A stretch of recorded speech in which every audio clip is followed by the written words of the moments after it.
Audible? अच्छा जी। तो जी honourable participants,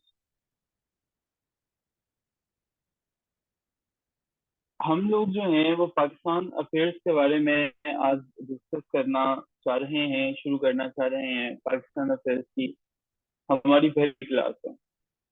ये सब्जेक्ट हमारे पास थोड़ा टेक्निकल सब्जेक्ट है। माना कि इसके अंदर डिफिकल्टी लेवल हम समझते हैं, हमें लगता है कि इसके अंदर डिफिकल्टी लेवल जो है शायद उस तरह से नहीं होता बाकी जो है सब्जेक्ट्स की तरह। ये हम समझते हैं, एग्जामिनर कुछ और तरह से इसको देखता है। हमारे पास इस सब्जेक्ट को करने के समझने के कुछ तरीके हैं, कुछ नॉर्म्स हैं। आज के सेशन में मैं देखने की कोशिश, आप हम सब मिलकर देखने की ये कोशिश करते हैं। और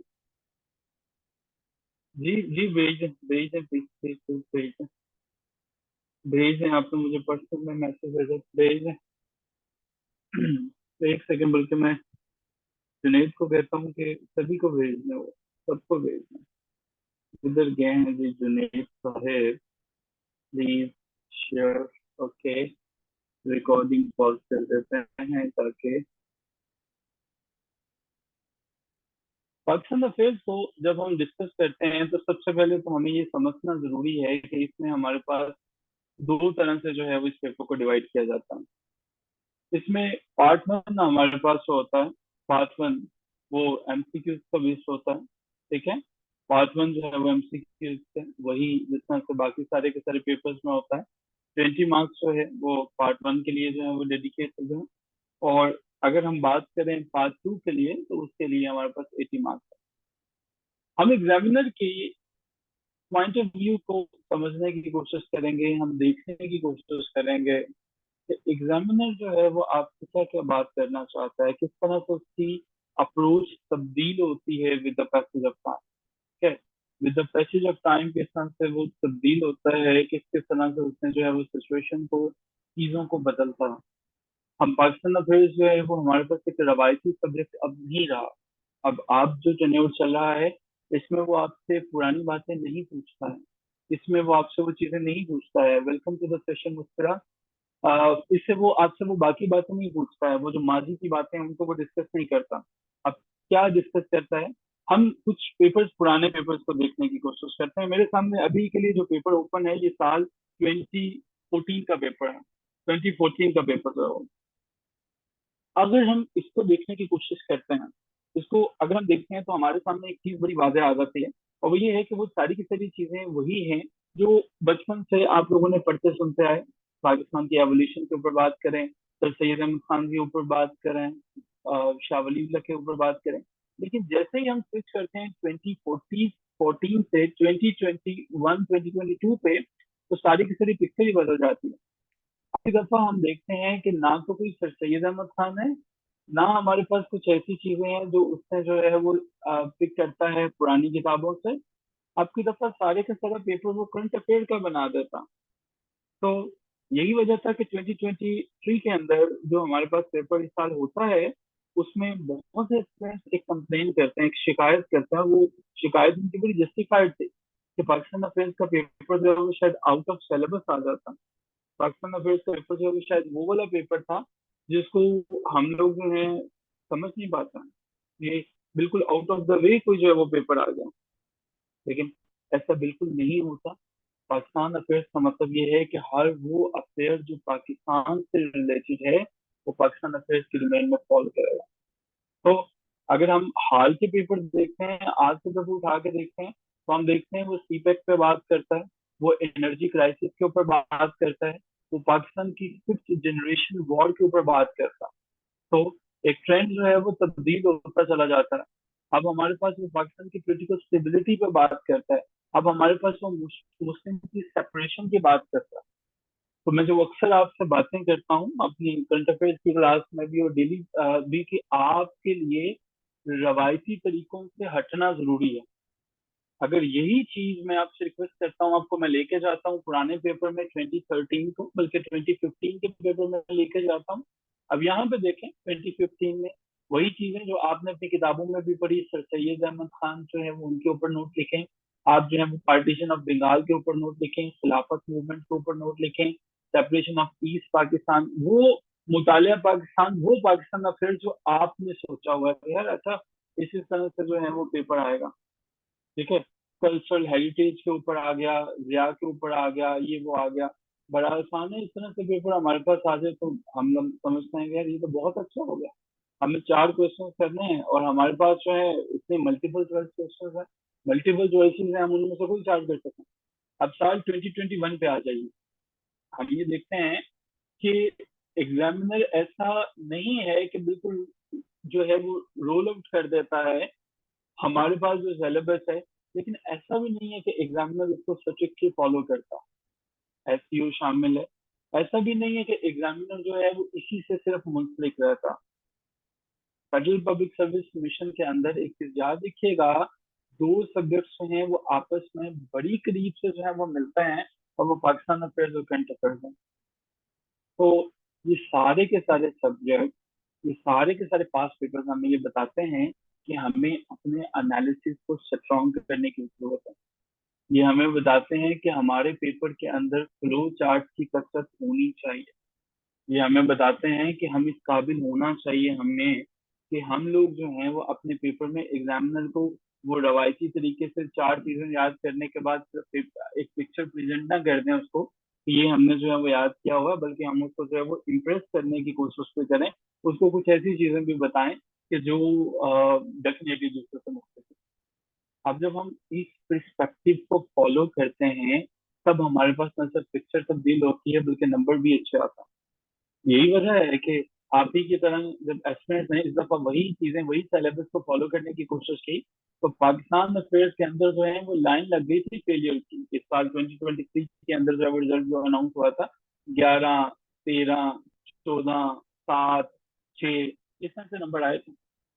वो तो बचत हो गई कि 3 पेपर के नंबर जो है वो मिला के जो है वो दिए जाते हैं, यानी कि आपके पास जो है वो general knowledge, general science and ability, current affairs और पाकिस्तान अफेयर्स यानी कि जनरल नॉलेज 3, इन तीनों को वो मिला के नंबर देता, वरना स्टूडेंट्स जो है वो बहुत ज्यादा फेल हो चुके थे।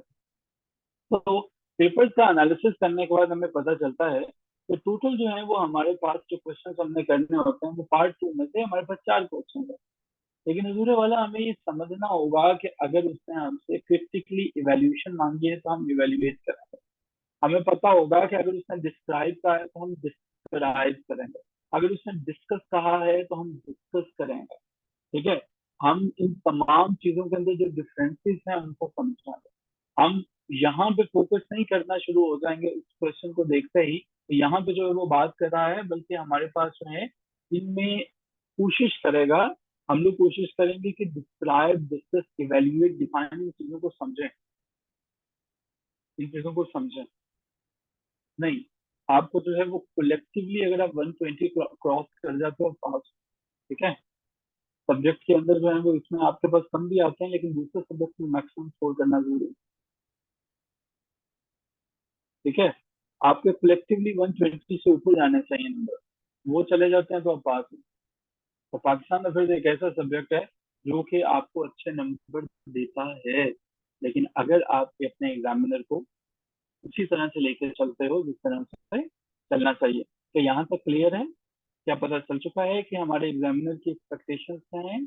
क्या हम ये बात समझ चुके हैं कि हम ये समझने की कोशिश करेंगे कि डिस्कस, डिस्क्राइब, इवेल्युएट क्या करना है?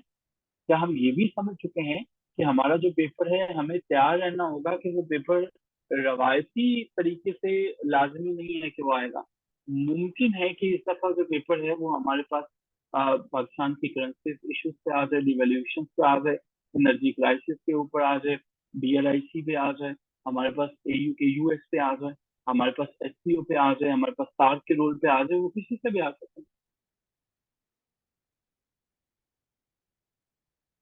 हमें पेपर लिखना कैसे है, मेन हेडिंग कैसे बना, मेन हेडिंग कैसे बना, इसी पे हम बात करेंगे। आज हमारा पहला सेशन है।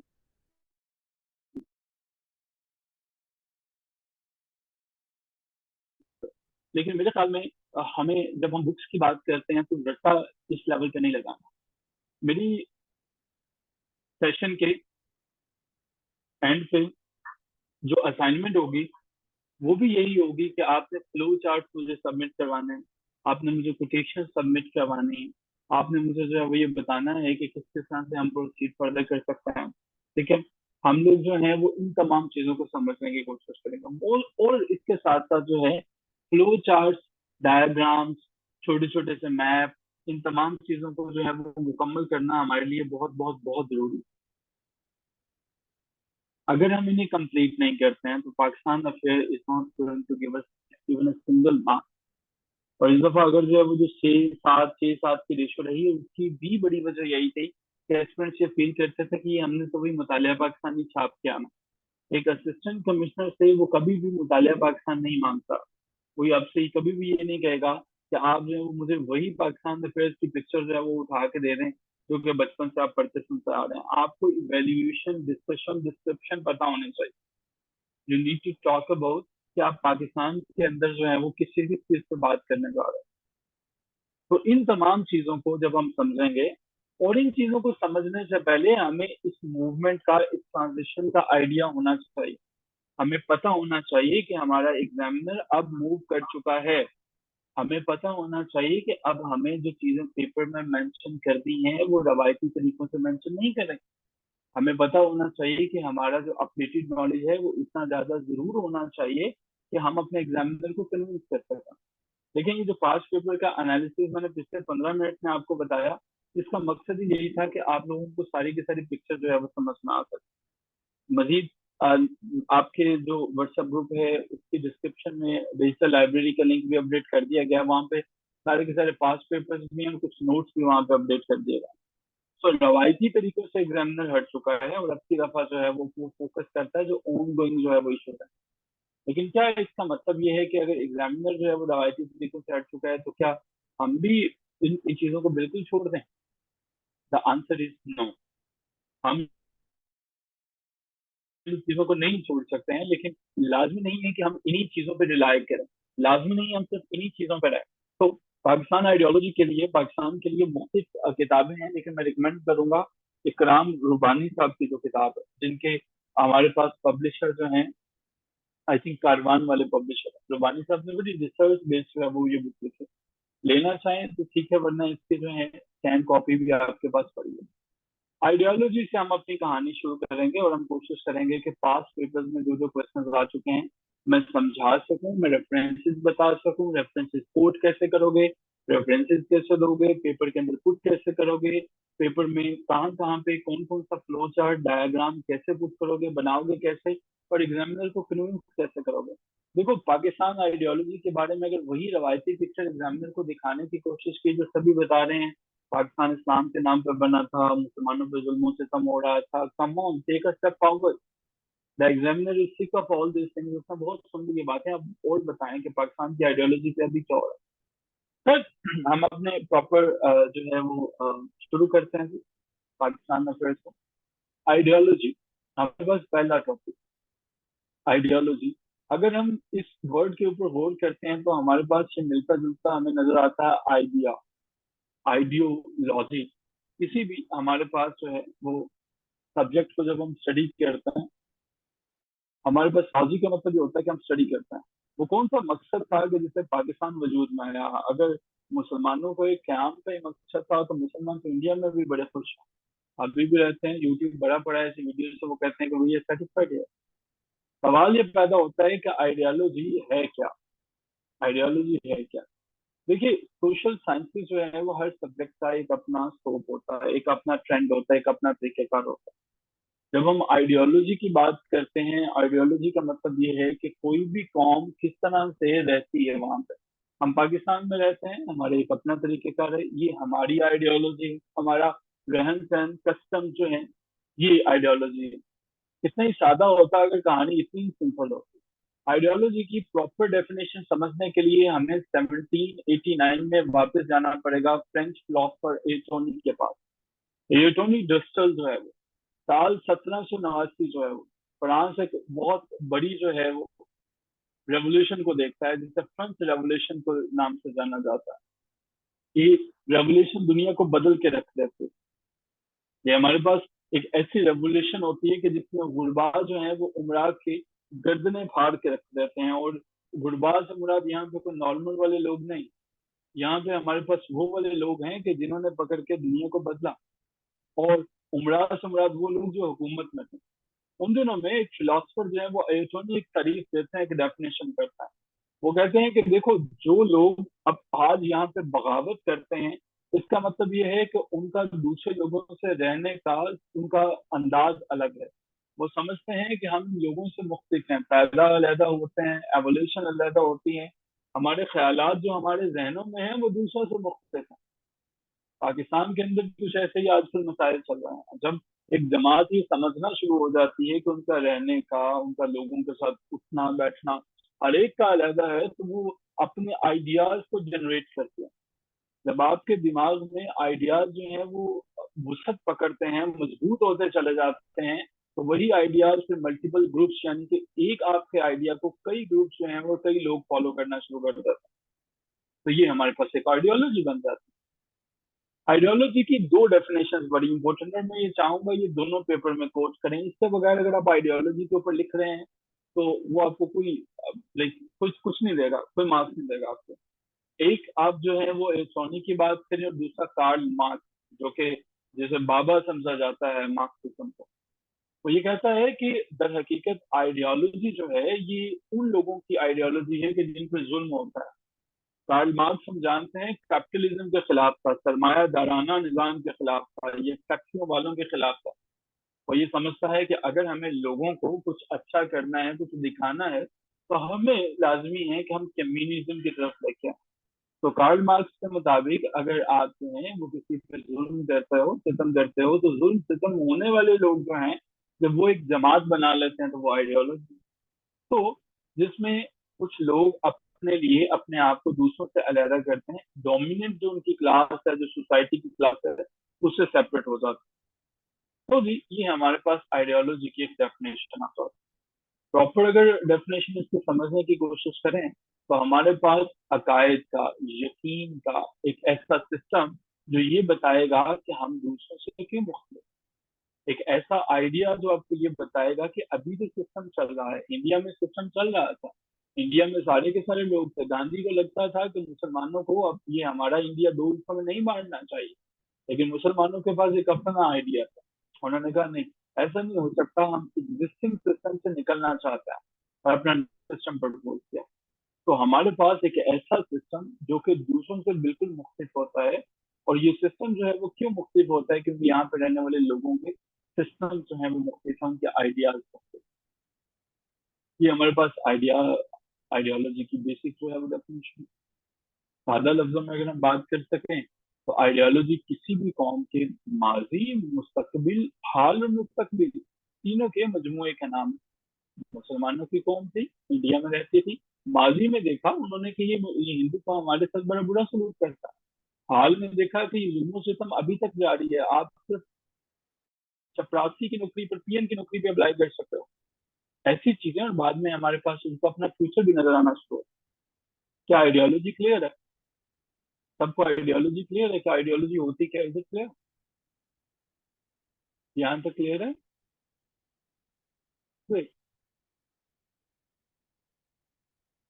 Thank you so much. Ideology, next हमारे पास ये क्वेश्चन ध्यान में आता है कि कोई भी कौम ऐसा तो हो नहीं सकता कि अचानक से उठ और कह दे कि मैं सिस्टम के खिलाफ हूँ। आखिर ये आइडियोलॉजी पैदा कैसे होती है, इमर्ज कैसे होती है? हमारे पास कोई भी कौम, जब उनके ऊपर आप कंटिन्यूसली जुल्म करते हो या किसी इलाके में उन्हें अपने मुनासिब वजूद नहीं मिलते हैं, तो वो उस सोशल पोजीशन को, उस सिस्टम को, उस निज़ाम को रिजेक्ट कर देता है। हबीब जालिब ने लिखा था, जुल्म के ये ज़ाब्ते मैं नहीं मानता, मैं नहीं मानता। हमने एक खास कम्युनिटी के ऊपर कुछ मुजालिम किए, चर्चेज को आग लगाई, उन लोगों को काफी नुकसान पहुंचाया। क्या लगता है वो अपनी आइडियोलॉजी जो है वो उनको स्ट्रॉन्ग नहीं करेंगे? क्या लगता है कि हमने अगर एक प्रोविंस के अंदर जो है वो लोगों को जायज हकूक नहीं दिए, तो उनकी आइडियोलॉजी जो है वो बीएलए, बलूचिस्तान लिबरेशन आर्मी के तौर पर नहीं, हमें सामना करना पड़ेगा कि हमारे पास जो है ये पीटीएम जैसी जमातें जो हैं वो क्यों वजूद में आती हैं। वो इसलिए वजूद में आती है कि ये लोग आइडिया से अपनी जो है वो आइडियोलॉजी बनाते हैं। तो डिससेटिस्फाइड लोग, ऐसे लोग जो मुतमिन नहीं होते, डिसग्रंटल्ड ग्रुप जो हैं, वो इकट्ठे होते हैं, और इकट्ठे होने के बाद एक ही काम करते हैं, और वो है उनका सोशल सेटअप बन जाता है। तो हमारे पास आइडियोलॉजी तब वजूद में आती है जब हमने जो है कुछ मिसलीड किया लोगों को, हमारा जो मौजूदा सिस्टम है वो नाकाम हो गया लोगों को कुछ भी प्रोवाइड करने के लिए, और उन लोगों ने मुआशरे के अंदर चेंज लाना चाहा। उन्होंने कहा कि हम जो है वो अपने सिस्टम को अलग करना चाहते हैं। तो इसी तरह से तो हम इंडिया से अलग हुए। हमने ये फील किया कि हम आप लोगों के साथ नहीं रह सकते। जब हम उन लोगों को अपने सिस्टम से सेपरेट समझते हैं, तो ये जो मेल ट्यूटेड ग्रुप है उसका दूसरों से सेपरेट हो जाने के बाद जो अपने आइडियाज है उनको इमर्ज करना, बेसिकली आइडियोलॉजी कहलाता है। अब अगला क्वेश्चन हमारे पास आता है कि आइडियोलॉजी की इम्पोर्टेंस क्या है। वंस अगेन हम समझने की कोशिश कर रहे हैं पाकिस्तान की आइडियोलॉजी को, लेकिन उससे पहले कि आइडियोलॉजी की अहमियत क्या है। देखिए, कोई भी कौम जो है वो, जब हमने कहा था पाकिस्तान का मतलब क्या, ला इलाहा इल्लल्लाह, तो हमने एक मोटिवेशन दे दी थी अपनी कौम को। ठीक है, वो कौन था कि सीने पर गोली खाएंगे पाकिस्तान बनाएंगे, ये क्या था? हमने एक मोटिवेटिंग फोर्स दे दी। कोई कौम जब भी अपनी आइडियोलॉजी को तूल देती है, उसको मजबूत करती है, तो उसको अपना मुल्क लेने के लिए, बनाने के लिए एक आइडियोलॉजी की जरूरत पड़ती है। कुछ ऐसा नारा जो लोगों को इंफ्यूज कर दे, कोई ऐसी चीज जिससे वो मरने मारने पर उतर आए, एक ऐसी चीज जो उनको सच्चाई व हार्ड करने पे मजबूर कर, जैसे उन्हें पता चले कि हाँ, ये एक जैसे दिखने वाले जो हैं वो एक नहीं है, जो एक जैसा बोलते हैं, जो जो नारा लगाता है पाकिस्तान का मतलब क्या, हम सब एक हैं। तो आइडियोलॉजी की अहमियत बहुत ज्यादा है। ये आइडियोलॉजी ही है कि जो नए कल्चर के लोगों को इकट्ठा करती है। ये आइडियोलॉजी ही है जो एक सिस्टम के लोगों को फोर्स करती है कि आप में सच किसी दूसरे की बात नहीं मानोगे, किसी से एग्रीमेंट नहीं करोगे, आप अपनी बात मनवाओगे, अपनी आइडियोलॉजी मनवाओगे। ये हमारे पास यहाँ तक कहानी थी आइडियोलॉजी के बारे में। आप समझते हैं कि ममलिकत खुदादाद पाकिस्तान की आइडियोलॉजी क्या है, क्या वजह थी कि पाकिस्तान जो है वो किस तरह से वजूद में आया। और वंस अगेन मैं रवायती बातों से हट के बातें करूंगा, मैं वो बातें करूंगा जो आपके पेपर के लिए जो है वो बहुत जरूरी है, और ये किताब भी कुछ आपको ऐसी बात नहीं बताए। पाकिस्तान, दुनिया को दो ही चीजों से अलग किया जा सकता है, एक मजहब और दूसरा सियासत। किसी को आप ये कहें कि आपको जायज हकूक नहीं मिलते हैं, वो सेपरेट हो जाएंगे, और किसी को ये कहा जाए कि आपका मजहब के लिए यहाँ पे आप प्रैक्टिस नहीं कर सकते, तो वो मरने मारने पे उतर जाएंगे और वो अपने मुल्क को अलग कर देंगे। पाकिस्तान का जो सिस्टम था, पाकिस्तान की जो आइडियोलॉजी थी, वो इस्लामिक सिस्टम पे बेस्ड। लेकिन ये कैसा हमारे पास सिस्टम है कि बनाने वाले जो है वो कोई हाफिज नहीं, कोई कारी नहीं, बल्कि वेस्टर्न यूनिवर्सिटी से आला तालीम याफ्ता मोहम्मद अली जिन्ना है। बल्कि हमारे पास मोहम्मद इकबाल हैं जो कि जर्मन यूनिवर्सिटी से जिन्होंने पीएचडी की है, थिंकर्स हैं, फिलोसफर्स हैं। इस्लामिक सिस्टम की बेस क्यों थी? आइडियोलॉजी का मकसद लोगों को जोड़ना होता है। बात समझ में आ रही हो? आइडियोलॉजी का मकसद लोगों को इकट्ठा करना होता है। आइडियोलॉजी का मकसद लोगों के अंदर फ्यूज करना होता है कि तुम्हें कुछ करना है, you will have to do something. तो Islamic system was that system जो उनके अंदर इंफ्यूज किया गया। उन्हें बताया गया कि अगर तुम चाहते हो कि तुम बिल्कुल आजादाना अपनी जो है सारी की सारी इबादत को कर सको, तो तुम्हें इसके लिए, पाकिस्तान के लिए लड़ना होगा। लेकिन मोहम्मद अली जिन्ना थे जिन्होंने सबसे पहले जो है हमारे पास 11th कॉन्स्टिट्यूंट असेंबली के साथ खिताब करते हुए कहा था, आप आजाद हैं अपने मंदिरों, मस्जिदों, टेम्पल्स में सब में जाने के लिए, चर्चिस में जाने के लिए। तो अगर मुल्क हमारा जो है वो सिर्फ इस्लाम के नाम पे बना है, तो हमारे फाउंडर ये बात क्यों करते हैं? यहाँ पे एक सीएसएस से जो एस्पिरेंट है उसके दिमाग की बत्ती रोशन होनी चाहिए। मोहम्मद अली जिन्ना जो हैं उन्होंने इस आइडियोलॉजी को इस्तेमाल किया था अपनी पाकिस्तान को हासिल करने के लिए, हम सब के लिए हासिल करने के लिए, जो कि एक अच्छा था। लेकिन आइडियोलॉजी था, हमारी बेस थी इस्लामिक। मकसद ये था कि हम लोगों को एक्सप्लॉइट किया जा रहा था। मुसलमान माइनॉरिटीज में थे, और माइनॉरिटीज जहां पे भी हैं उनका इस्तेहसाल होता है। बचपन में जब कभी आप किताबें पढ़ा करते थे, मुसलमानों को जो है हम पढ़ते थे कि 97% मुस्लिम है, 3% नॉन मुस्लिम। और आज शायद 1.5 जो है वो हमारे पास जो है वो नॉन मुस्लिम है, 98.5 जो है वो हमारे पास मुस्लिम है। माइनॉरिटीज के ऊपर यही नहीं, पाकिस्तान में, हिंदुस्तान के अंदर भी मुस्लिम माइनॉरिटीज में आज भी उन पर जुल्म सितम चलता है। तो हमें अपना मुल्क अलहदा लेना था, और हमें अपना कल्चर, हमें अपनी जो है वो ट्रेडिशन को सेव करना था। हमने इस्लामिक आइडियोलॉजी को इस्तेमाल किया और पाकिस्तान बनाया।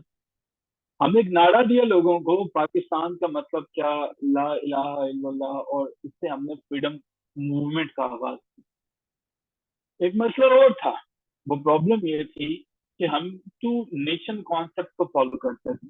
टू नेशन कॉन्सेप्ट, सादा लफ्जों में, बचपन से पढ़ते सुनते आ रहे हो, दो कौमी नजरिया, तुम हिंदू हो हम मुस्लिम हैं, हम इकट्ठे नहीं रह सकते।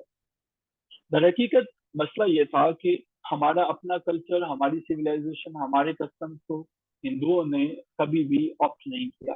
ये ऐसे ही है जैसे हम लोगों ने कभी भी अपने अंदर रहने वाली माइनॉरिटीज को जज़ब नहीं किया। भले वो क्रिश्चियन हैं, भले वो हिंदू हैं, भले वो सिख हैं, हम लोग आज भी उन्हें तासुब की निगाह से देखते हैं, और इसमें कोई दो राय नहीं, ये सच है। तो हमारे पास इंडिया में प्रॉब्लम ये थी कि कल्चर, सिविलाइजेशन, कस्टम, सब के सब हमारा अलग था। मेजोरिटी में हिंदू थे, वो हमें उतनी ही वैल्यू देते थे जितनी शायद कोई भी किसी माइनॉरिटी को देता। इस्लाम जो है, मोहम्मद अली जिन्ना सबसे पहले कोशिश करते रहे कि हमें इन लोगों को इकट्ठा करना है, एक प्लेटफॉर्म पे लेके आना है। मोहम्मद अली जिन्ना की इन्हीं कोशिशों की वजह से तो इन्हें एम्बेसडर कहा गया, हिंदू मुस्लिम यूनिटी का एम्बेसडर का खिताब दिया गया। लेकिन इस्लाम के नाम पे इन्होंने पाकिस्तान को सेपरेट करना था, और उसकी वजह थी टू नेशन पे। ये कन्विंस हो चुके थे मोहम्मद अली जिन्ना के और सर सैयद अहमद खान के, अब की दफा जो है वो हिंदुओं के साथ रहने का कोई फायदा नहीं। हम एक ऐसी कौम, एक ऐसा जो है वो मुल्क बनाएंगे जहाँ पे हम जो है वो मुसलमानों के साथ उनके हकूक का तहफ़्फ़ुज़ करें। यहाँ तक तो बातें बहुत अच्छी अच्छी हमें मालूम होती, लेकिन क्या मकसद क्या था पाकिस्तान को स्टैब्लिश करने का? सिर्फ इबादत करना मकसद था?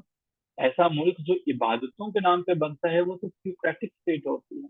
वो तो एक ऐसी च्यूक्रेसी होती है कि जहाँ पे सिर्फ मजहब ही मजहब चलता है। पाकिस्तान के अंदर, पाकिस्तान बनाने का सबसे बड़ा मकसद, पहला मकसद, इन्फोर्समेंट ऑफ सॉर्जेनिटी। सॉर्जेनिटी कहते हैं हाकमियत आला, सॉर्जेनिटी कहते हैं जब आप किसी भी अथॉरिटी को, किसी भी ताकत को मान लेते हैं कि ये ताकत जो है वो इस मुल्क को चलाएगी। तो हमारे पास, हमने खुदाई बुजुर्गों बरताला को अपना सॉर्जेनिटी जो है वो, यानी कि सॉर्जन माना। हमारे पास जो है वो पाकिस्तान की डिमांड का एक ही मकसद था शुरू शुरू में, और हमने यही कहा कि हमें वो पर्टिकुलर पीस ऑफ लैंड चाहिए जहाँ पे हम इस्लाम के असूलों के मुताबिक जिंदगी स्पेंड कर सकें। यहाँ पे इस बात को जस्टिफाई करने के लिए कायदे आज़म मोहम्मद अली जिन्ना, जब उनसे आवाज में कहा गया कि मोहम्मद अली जिन्ना आप मुसलमानों के लिए इतना लड़ते हो, अगर आप ताकत के, इक़्तिदार के भूखे हो तो हम आपको किसी सूबे का निगरान लगा देते हैं, हम आपको गवर्नर बना देते हैं, हम आपको प्राइम मिनिस्टरशिप ऑफर कर देते हैं यूनाइटेड इंडिया। मोहम्मद अली जिन्ना ने कहा, ये कोर्ट पेपर में जरूर मेंशन करोगे, we did not demand Pakistan to care piece of land. हम ये चाहते हैं जहाँ पे इस्लाम के असूलों के मुताबिक जिंदगी गुजार सकें, जहाँ पे हम इस्लामिक प्रिंसिपल्स को लगा सकें। चूंकि मुस्लिम इंडिया में, हिंदुस्तान में माइनॉरिटी में थे, माइनॉरिटी अपने कवानीन कभी नहीं लगा सकती। जैसा कि आप देखते हैं तो पाकिस्तान के अंदर भी माइनॉरिटी के कवानीन कभी भी नहीं लग सकते। दूसरे नंबर पे मोहम्मद अली जिन्ना एक बड़े मंझे हुए लीडर थे, बड़े समझदार लीडर। अपने लॉ के बाद इस चीज को समझ चुके थे कि हमें इस्लामिक डेमोक्रेसी कायम कर दें। जमहूरियत का निज़ाम जो हमें मगरब ने दिया है, हम उससे नहीं चल सकते। तो पाकिस्तान की आइडियोलॉजी के पीछे दूसरी वजह थी इस्लामिक डेमोक्रेसी। इस्लाम का बड़ा अच्छा निज़ाम है, इस्लाम कभी भी जो है नहीं जाता इन तमाम चीज़ों के ऊपर। हमारी स्क्रीन वापस आ जाती है थोड़ी देर में, अगर चले गए। हमारे पास जो है वो बड़ा अच्छा निज़ाम है, और वो निज़ाम हमारे पास ये है कि इस्लाम में एक सिस्टम आपको दिया हुआ है कि खलीफा होता है, उसके बाद जो है हमारे पास खलीफा का नायब होता है, उसके बाद आगे जो है वो चलता है। तो मोहम्मद अली जिन्ना ने बताया कि हम लोग जो है वो we do not want the Indian और द इंग्लिश डेमोक्रेसी, हमें जो डेमोक्रेसी चाहिए वो इस्लामिक डेमोक्रेसी चाहिए। ये बात आप सादा सादा लफ्जों में नहीं लिखोगे। हर पैसेज जो आप अपने पेपर में, ये अभी आ जाती है, हर पैसेज जो आप अपने पेपर में लिखोगे आपको कोट मेंशन करना होगा। और यहाँ पे जब आप इसकी बात करोगे, मोहम्मद अली जिन्ना की इस कोट की बात करोगे, you will have to mention उनके जितने भी एड्रेसेस हैं, जो जो उन्होंने बातें की है। मोहम्मद अली जिन्ना ने ये बात 14 फरवरी 1948 को की थी, तिब्बी के मुकाम। अब आपको बताना पड़ेगा, ये चीजें मेंशन करनी पड़ेंगी। सो हमारे पास जो है एक पॉइंट जो है वो आ जाता है, और वो पॉइंट हमारे पास क्या होता है, तो मोहम्मद अली जिन्ना के जितने भी एड्रेसेस हैं उन सबको जो है एक क्रोनोलॉजिकल ऑर्डर में मेंशन करा है। ठीक है, मैं ये बताता हूँ आपको। हमारे पास जो है मैं ये शेयर कर देता हूँ यहाँ। तो कायदे से मोहम्मद अली जिन्ना कहते हैं कि ऐसा नहीं, हम लोग जो है जब पाकिस्तान के लिए जो है वो बनाएंगे तो हम एक ऐसी डेमोक्रेसी यहाँ पे लेके आएंगे जो इस्लाम के असूलों के मुताबिक होगी। और ये बात मोहम्मद अली जिन्ना 14 फरवरी को सिडनी में करते हैं। अब अगर आप लाख बातें करते रहें, इधर उधर की सुनाते रहें एग्जामिनर को, एग्जामिनर कभी नहीं मानेगा आपको कि मोहम्मद अली जिन्ना ने ये कहा। आपको रेफरेंसेस कोट करने पड़ेंगे। मेरा मानना है कि जो मैं नोट्स आपसे क्लास एंड पे शेयर करूंगा, इनको एक जो फ्लो चार्ट की सूरत में आप मुझे अपने नोट सबमिट करवाएंगे। फ्लो चार्ट क्या है, आप मोहम्मद अली जिन्ना की जो है वो पहली कोट मेंशन करेंगे, यहाँ पे किस मुकाम पे कहा, उनका मुकाम एंड पे लिखेंगे। फिर उसके बाद क्रोनोलॉजिकल ऑर्डर में इन्होंने अगली बात क्या की, उसके बाद अगली बात क्या की। एक फ्लो चार्ट में आप जो है वो चीजें बताएंगे, और पॉइंट्स समझने हैं, कोटेशन को याद करना है डेट के साथ। आइडियोलॉजी में एक क्वेश्चन में आप इकराम रुबानी साहब की जो ये बुक है, ये शेयर करने का मकसद ही ये है आपके साथ। हर बात में, हर पॉइंट के अंदर आपको कोई ना कोई रेफरेंस मिलता है, वो बताते हैं। और जब आप रेफरेंस की बात करते हो ना, मुझे फलां ने कहा था, ये बात जो है वो कोई भी मुस्तनद बात नहीं। जब आप ये कहते हो मुझे मोहम्मद आमिर ने 14 फरवरी 1948 को बताया था और इस जगह पे बताया था, इसका मतलब है कि अब एग्जामिनर कन्विंस होगा और वो मार्क्स आपको अवॉइड करेगा। जिन्ना कहते हैं ये मेरा यकीन है, मेरा ईमान है कि अगर हम मुसलमान जो है वो अपनी निजात हासिल करना चाहते हैं तो वो निजात हमें जो है वो मिलती है इस्लाम के असूलों से, इस्लाम के तरीकेकार। तो हम जो है जो बुनियाद रखेंगे वो इस्लामिक प्रिंसिपल्स के मुताबिक रखेंगे, एक ऐसा निज़ाम जो हमें अल्लाह ताला की जात में दे। तो दूसरी वजह, पहला कि हमारे कवानीन इस्लामी होंगे, दूसरा कि हमने ये डेमोक्रेसी मगरिब की फॉलो नहीं कर। तीसरे नंबर पे ये सच है, ये हकीकत है कि हम लोग जो हैं माइनॉरिटीज में जहां पे भी होते हैं, इधर से करने से, यहाँ से ये आपके साथ शेयर कर दी गई है, दोबारा भी कर देंगे, ये आपको मिल जाएंगे ये नोट। मुसलमानों की इमेज और आइडेंटिटी को रिवाइव जो है रिवाइवल करना। आइडेंटिटी होती क्या, आज मैं आप सबसे जो है ये पाकिस्तान जो है, जैसे हम सब लोग कहते हैं कि ये मुल्क जो है वो इसको हमने ऐसा कर दिया, आज जब पाकिस्तान खुदा ना खास्ता खत्म हो जाता है, खुदा ना खास्ता, तो हम सब लोग जो है वो एक स्टेट लेस जो है वो पीपल होंगे। इंडिया में मुसलमानों की हालत इतनी बदतर थी, इतनी बुरी हो चुकी थी कि जो भी रियासत के अंदर जॉब्स और बाकी चीजें आती थी उसमें मुसलमानों को बिल्कुल बाईपास करते थे। हिंदू जो है वो ये समझा करते थे कि हम लोग जो है ये मुसलमान उसी काबिल हैं कि इनको हमने जो है वो सारे के सारे चैनल जिनसे ये प्रॉस्पेरिटी या प्रोग्रेस की तरफ जा सके उनको रोकना है। हिंदुओं की डोमिनेशन इतनी ज्यादा थी तो मुसलमानों की शनाख्त खतरे में पड़ी। शनाख्त खतरे में पड़ने का क्या मतलब है, अपने आप को मुसलमान बताना बायस शर्म समझा जाता था।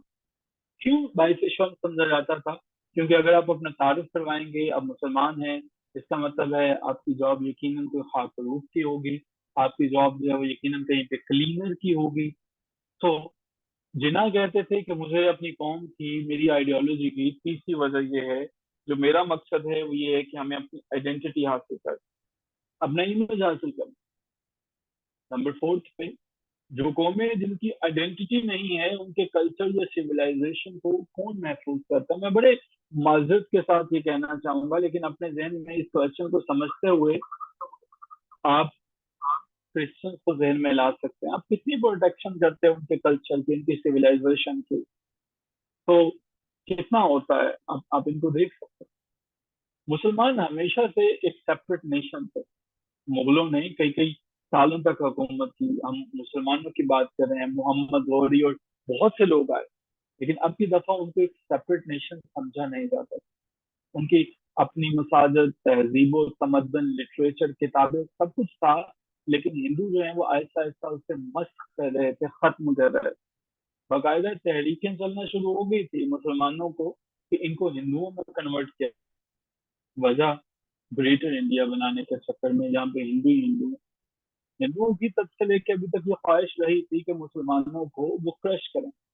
हम अक्सर ये सोचते हैं आखिर हिंदू ऐसा क्यों करते थे, आखिर पाकिस्तान में हमने माइनॉरिटीज क्यों खत्म कर दी हैं, ये क्यों कर रहा है? तो शायद बहुत सी अटेम्प्ट, कोशिश की जाती है मुसलमानों के कल्चर को खत्म करने की। हमारे पास उर्दू हिंदी तनाज़ा जो है वो, शुद्धि और संगठन, ये दो मूवमेंट्स हुआ करते। ऐसी मूवमेंट जिनका बाकायदा मकसद होता था तो मुसलमानों को अब हमने हिंदू बनाना। जब ऐसी जो है वो मूवमेंट की जाती हैं, इसका मतलब ये था कि मुसलमानों को प्रॉपर तरीके से एलिमिनेशन कर दिया। ये वजह जरूरी थी कि हम जो है वो पाकिस्तान बनाते, ये पाकिस्तान की आइडियोलॉजी की फाउंडेशन। इसके साथ साथ टू नेशन थ्योरी, दो कौमी नजरिया, एक ऐसा स्ट्रोक था, एक ऐसा छक्का था, एक ऐसा मोड़ था जब हमने बरमला बता दिया कि हम तुमसे अलग हैं, राम और रहमान को मानने वाले एक नहीं हो सकते। हमने बताया कि हमारा कल्चर, तहजीब, तमद्दन तुमसे बहुत हट है। सर सैयद अहमद खान, एक ऐसा बंदा जो ब्रिटिश इंडिया इम्प्लांट करती है, ब्रिटिश इंडिया जिम्मेदारी सौंपती है सर सैयद अहमद खान को, तो मुसलमान तो हमारे बहुत खिलाफ हैं। सर सैयद अहमद खान की जिम्मेदारी सौंपी जाती है तो मुसलमानों को हमारे लिए कुछ लॉयल्टी पैदा करो, कुछ हमदर्दी पैदा करो। मोहम्मद अली जिन्ना से पहले सर सैयद अहमद खान वो पर्सन थे जो लॉयल्टी भी पैदा कर रहे थे, लेकिन इस चीज को समझ चुके थे कि हिंदुओं के साथ रह के हमारा गुजारा नहीं।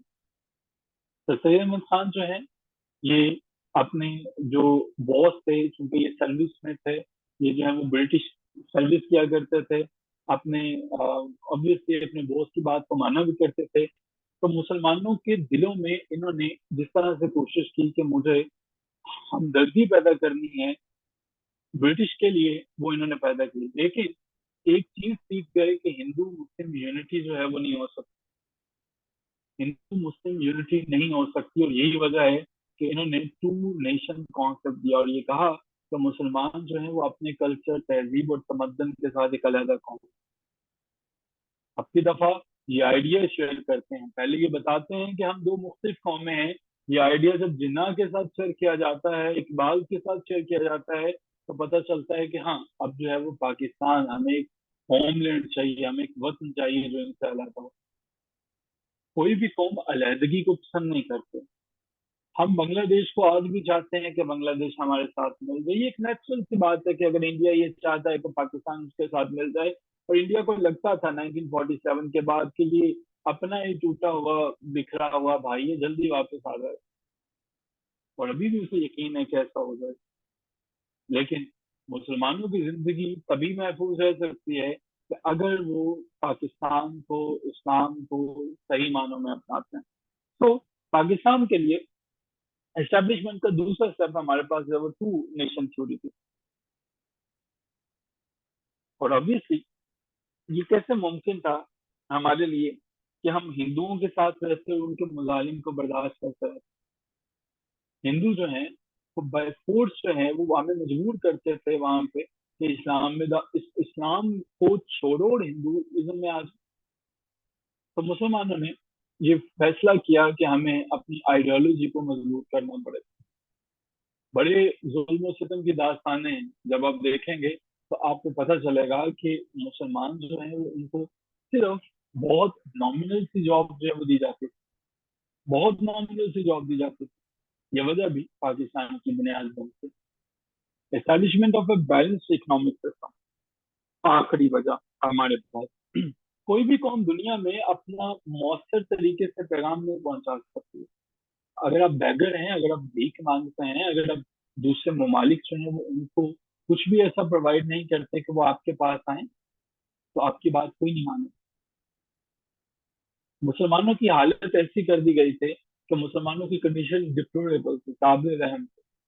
1857 کی جنگ نے تو ہمیں دیوار کے ساتھ لگا دیا تھا. برٹش کے وہم و گمان میں بھی شاید وہ باتیں نہیں تھی جو انڈین بیوروکریسی نے دے دی, جو ہندوؤں نے ان کو بتا دی. انہوں نے بتایا کہ یہ مسلمان ہیں جنہیں آزادی کی بڑی جنگ ہے, ان کی تاریخ یہ ہے, یہ جہاد کرتے ہیں. کچھ ایسا ہی ہونا شروع ہوا اور ہائی رینکنگ جاب جو ہیں وہ سارے کے سارے چلے جاتے ہیں ہندوؤں کے پاس. مسلمان اس وقت بھی کچھ ایسا ہی کام کیا کرتے تھے جیسے آج جو ہے وہ ہمارے پاس ایک میم چلا کرتی ہے فیس بک پہ یا ٹویٹر پہ, کبھی آپ نے شاید دیکھی ہو کہ انگلش کو جو بھی پڑھے گا وہ جہنم میں جائے گا, وہ اس کا ایمان چلا جائے گا. چھوڑ کے آپ نے دیکھا ہوگا کسی نے کسی کے اسٹیٹس پہ لگا ہوا یا کچھ ایسی چیز. کچھ ایسے ہی ان دنوں بھی حالت ہوا کرتی تھی ہماری. مسلمان جو ہیں وہ لیٹسٹ ٹیکنالوجی سے بڑی دور. انہیں لگتا تھا کہ انگلش جو ہے وہ اگر ہم نے سمجھی پڑھی تو ہمارا ایمان چلا جائے گا. ہندو دوسری طرف ماڈرن ٹیکنالوجی, ماڈرن ساری کی ساری چیزوں سے آگے بڑھا کرتے. آج بھی ہم کیڑے کو کاٹ کے اس میں اللہ کا نام ڈھونڈنے میں مصروف ہیں, جبکہ اللہ تعالیٰ کی ذات نے جو عقل دی ہے اس کا استعمال نہیں کرتے ہیں. یہی وجہ ہے کہ نان بلیور چاند پہ قدم رکھ رہے ہیں اور ہم ابھی تک یہ ڈھونڈنے کی کوشش کر رہے ہیں کہ ہم نماز کے اندر ہاتھ اوپر باندھیں یا نیچے باندھیں. Ignorance of education. اب مسلمانوں کے پاس تعلیم نہیں تھی, تباہ و برباد کر کے رکھ دیا یہ ساری کی ساری چیز. اکانومی کی کنڈیشن جو بدتر تھی وہ تو تھی, گورنمنٹ جاب میں کچھ بھی ایسا نہیں تھا جو مسلمانوں کو سپورٹ کرتا. جی جی, آمنا جب میرے پاس ہوگی انشاءاللہ میں ضرور اسے سنوں گا. ابھی آپ کے پاس ہو رہی ہے, اذان کی ہم بہت رسپیکٹ کرتے ہیں, لیکن یہ ہر وقت پوری دنیا میں کبھی نہ کہیں ہوتی رہتی ہے. میرے بیک گراؤنڈ میں ہوگی, میں انشاءاللہ ضرور اس کو جو ہے سنوں گا. ٹھیک ہے. سو مسلمانوں کی جو کنڈیشن ہے وہ بدتر ہوتی چلے جا رہی تھی. اب مسلمانوں کو یہ یقین ہو گیا کہ ہمیں کچھ ایسی کنٹری حاصل کرنی ہے جہاں پہ ہم معاشی طور پر محفوظ ہو سکیں. یہی باتیں جب محمد علی جناح اور محمد اقبال کے ساتھ شیئر کی جاتی ہیں تو دونوں کے دونوں اس چیز کے اوپر اکنالج کرتا ہیں کہ ہاں بالکل اس پہ کام کرنا چاہیے. اور قائد اعظم محمد علی جناح جو ہیں وہ پھر اس بیڑے کو اٹھاتے ہیں. اقبال اقبال ایک مفکر تھے, ایک رائٹر تھے. کسی رائٹر کو بہت جلدی یہ بات نہیں کہنی ہوتی اور نہ ہی انہوں نے جلدی کہی. انہوں نے کہا آئی ایم فلی کنوینسڈ. یہ الفاظ کا چناؤ ذرا دیکھیے گا, الفاظ کا چناؤ ذرا دیکھنے کی کوشش کیجیے گا. I am fully convinced. حالات و واقعات میں جو کچھ چل رہا تھا انڈیا میں اس نے اقبال کو اس چیز کے اوپر مجبور کر دیا, کنوینس کر لیا. وہ ہمارے پاس کیا وہ یہ ہے کہ اب مسلمانوں کے لیے ہمیں ایک سیپریٹ جو ہے وہ کنٹری چاہیے, سیپریٹ کنٹری چاہیے. اب سیپریٹ کنٹری سے کیا ہوگا؟ ہمارے پاس سیپریٹ کنٹری کیا ہوگی؟ سینٹ کا مطلب ہوتا ہے جب آپ کسی تھیوری یا کوئی سسٹم کا حصہ ہوتے ہیں. یہ جیسے ہمارے پاس جو ہے وہ اسلامک آئیڈیالوجی, تو یہ ہمارے پاس ایک تھیوری ہے, تو اس کا حصہ پرنسپل بلیف. ٹھیک ہے, ہمارے پاس یہ ٹینٹ ہیں جیسے اسلام کے ٹینٹس ہیں کہ آپ لوگ جو ہیں وہ ایک خدا پہ ایمان رکھو گے. ہندوازم کا ہے کہ ملٹیپل جو ہے وہ خداؤں پہ آپ ایمان رکھ سکتے ہو. بلیو ایمان کا ہی. تو اقبال فلی کنوینس ہو چکے تھے. یہی وجہ ہے کہ اقبال نے بھی جو ہے وہ 1930 کے اندر جو ہے وہ ایک اسپیچ کی اور اس کے اندر وہ یہ بتاتے ہیں یونیٹری فارم آف گورنمنٹ. وہ کہتے ہیں کہ میں ہندوستان کے اندر جو ہے وہ یہ سمجھتا ہوں کہ ایک ایسا نظام انیویٹیبل ہے، خراب ہے، تباہ کن ہے اگر صوبوں کو کوئی بھی حق نہ دیا جائے اور سارے کے سارا نظام وفاق کے پاس ہے. تو اقبال جو ہے وہ بڑے ویژنری لیڈر ہوا کرتے ہیں. آغاز سے ہی ایک منصوبہ تھا اور وہ یہ تھا کہ جو ہمارے پاس پروونسز ہوں گے ہم ان کو حق دیں، پروونسز کو جتنا ہو سکے وہ سپورٹ کرتے چلا جائے. تو انہوں نے کبھی یہ بات نہیں کی کہ پوری کی پوری طاقت ایک ہی ریاست انڈیا کے پاس چلی جائے. تو اقبال اور محمد علی جناح جو ہیں وہ ہمارے پاس دو ایسے لوگ تھے جنہوں نے اس کو جو ہے وہ ٹھیک ٹھاک طریقے سے سپورٹ کیا. اور یوں ہمارے پاس جو ہے وہ پاکستان جو ہے وہ اس کی آئیڈیالوجی جو ہے وہ جی 18 امینڈمنٹ کے حق میں تھے آگے بڑھتی ہے. قائد اعظم محمد علی جناح ہمارے پاس ان کی مسلمانوں کی پاکستان کی آئیڈیالوجی اور محمد علی جناح پہ ڈیٹیل سے نوٹ بھی آ جاتا. محمد علی جناح جو ہیں وہ صرف لیڈر نہیں تھے، وہ واقعتاً ایک ایسے عظیم لیڈر تھے جن کی زندگی کا مقصد بن گیا کہ مجھے مسلمانوں کے لیے ایک علیحدہ ملک رہنا. وہ علیحدہ بات ہے کہ بعد میں ان کی ایمبولینس کی آکسیجن اور گیس سب کچھ ہم نے ختم کر دی. پریکٹیکل بندے تھے، ایک ایسے زبردست لائر تھے جنہیں پتا تھا کہ میں نے جو ہے وہ کنوینس کرنا ہے. جب واپس آتے ہیں تو ان کا ارادہ یہ تھا کہ سب سے پہلے کہ ہم نے برٹش کو یہاں سے نکالنا، برٹش کو اپنی انڈیا سے نکالنا. مل جل کے کوشش کرتے ہیں کہ ہندو اور مسلمان دونوں مل کے کام کریں، لیکن جلدی پتہ چلتا ہے کہ ایسا ممکن نہیں. 1916 میں ہونے والا لکھنؤ پیکٹ بھی انہی کی کوششوں سے وجود میں آیا، کانگریس اور مسلم لیگ، اور ان کو ٹائٹل دیا جاتا ہے ambassador of Hindu Muslim unity. سال 1913 محمد علی جناح جوائن کرتے ہیں مسلم لیگ کو، مسلمانوں کی جماعت کو. ارادہ تھا کہ دونوں کی دونوں جماعتیں یعنی مسلم لیگ اور کانگریس مل کے کام کریں. کہانی تب پلٹتی ہے جب کانگریس مسلمانوں کے لیے کچھ نہیں کرتی. جناح ایک عظیم لیڈر تھے، بڑے ڈس اپوائنٹ ہوئے، بڑا دل کو لیا کہ کتنا پریجڈس رکھتے ہیں مسلمانوں کے خلاف. کتنا درد تھا جناح کے دل میں کہ جناح نے جو ہے وہ ہر کوشش کی کہ میں یونائٹیڈ بھی رکھ سکوں اور مسلمانوں کے حقوق کے اوپر بھی بات کر سکوں. نہرو ایک انا پرست لیڈر تھے. نہرو نے جب اپنی رپورٹ پیش کی تو محمد علی جناح کو یقین ہو گیا کہ میں جو کوشش کر رہا ہوں وہ ممکن نہیں. آخری دم تک جو کوشش تھی کہ انڈیا کو میں تقسیم نہ کروں لیکن وہ کرنا پڑا. قائد اعظم محمد علی جناح آخر کار مجبور ہو گئے کہ میں ہندو مسلم یونٹی کا آئیڈیا چھوڑ دوں. اور پھر انہوں نے جب نہرو رپورٹ کے مقابلے میں اپنے 14 نکات بیان کیے جو آپ نے بچپن میں پڑھے، ہم بھی پڑھیں گے. اب کی دفعہ اس عظیم لیڈر کو یقین ہو گیا کہ میں جو جنگ لڑ رہا ہوں مجھے اس میں کبھی فتح نہیں مل سکتی، اور وہ تھی کہ ہندو اور مسلم دونوں اکٹھے کام کریں. جناح سوچتے ہیں کہ اگر یہ اکٹھے رہے مسلمان ہمیشہ پیر، ہمیشہ چپراسی، ہمیشہ خاکلو بن کے رہیں گے. یہ باتیں راؤنڈ ٹیبل کانفرنس یعنی گول میز کانفرنس 1931 میں جناح کہتے ہیں. جناح کہتے ہیں ہم ایک ایسے پوائنٹ پہ پہنچ چکے ہیں جہاں پہ میں اس بات پہ کنوینس ہو چکا ہوں کہ اگر میں نے مسلمانوں کے حق میں بات نہیں کی تو میں اپنے مسلمانوں کے ساتھ زیادتی کروں گا. میں سب کو کھلے بتا دینا چاہتا ہوں، سب کو بتا دینا چاہتا ہوں کہ اگر تم لوگ انڈیا سے یہ برٹش جانا چاہتے ہیں جب تک تم مسلمانوں کے حقوق کی بات نہیں کرو گے تب تک جو ہے یہ بات ادھوری ہے، یہ بات مکمل جو ہے وہ نہیں ہوگی. جناح ایک اور تھیوری سامنے لے کے آتے ہیں اور اب محمد علی جناح اس کے اسٹرانگ جو ہے وہ پروپوننٹ ہوتا ہے، اسٹرانگ لیڈر ہوتا ہے. وہ ہے ٹو نیشن تھیوری، جس میں کانگریس کے اندر سب لوگوں کی راتوں کی نیند حرام کر کے ٹو نیشن تھیوری. جناح سے پوچھا جاتا ہے یہ کیا ٹو نیشن تھیوری کی باتیں کرتے ہو تم؟ علیحدہ سے کوئی نئے مسلمان ہوئے یہ پاکستان اسلام کے نام پہ بنے گا، کیا کوئی نیا نیا مسلمان آئے گا؟ پاکستان کبھی نہیں بنے گا۔ جناب فرماتے ہیں پاکستان اسی دن وجود میں آ گیا تھا جب پہلا ہندو مسلمان ہوا تھا۔ اس کا مطلب یہ ہے کہ ہم نے اسی دن سے مان لیا تھا کہ اب ہم تم لوگوں کے ساتھ نہیں رہ سکتے، ہم تم لوگوں کے ساتھ بالکل نہیں رہیں گے۔ کیوں؟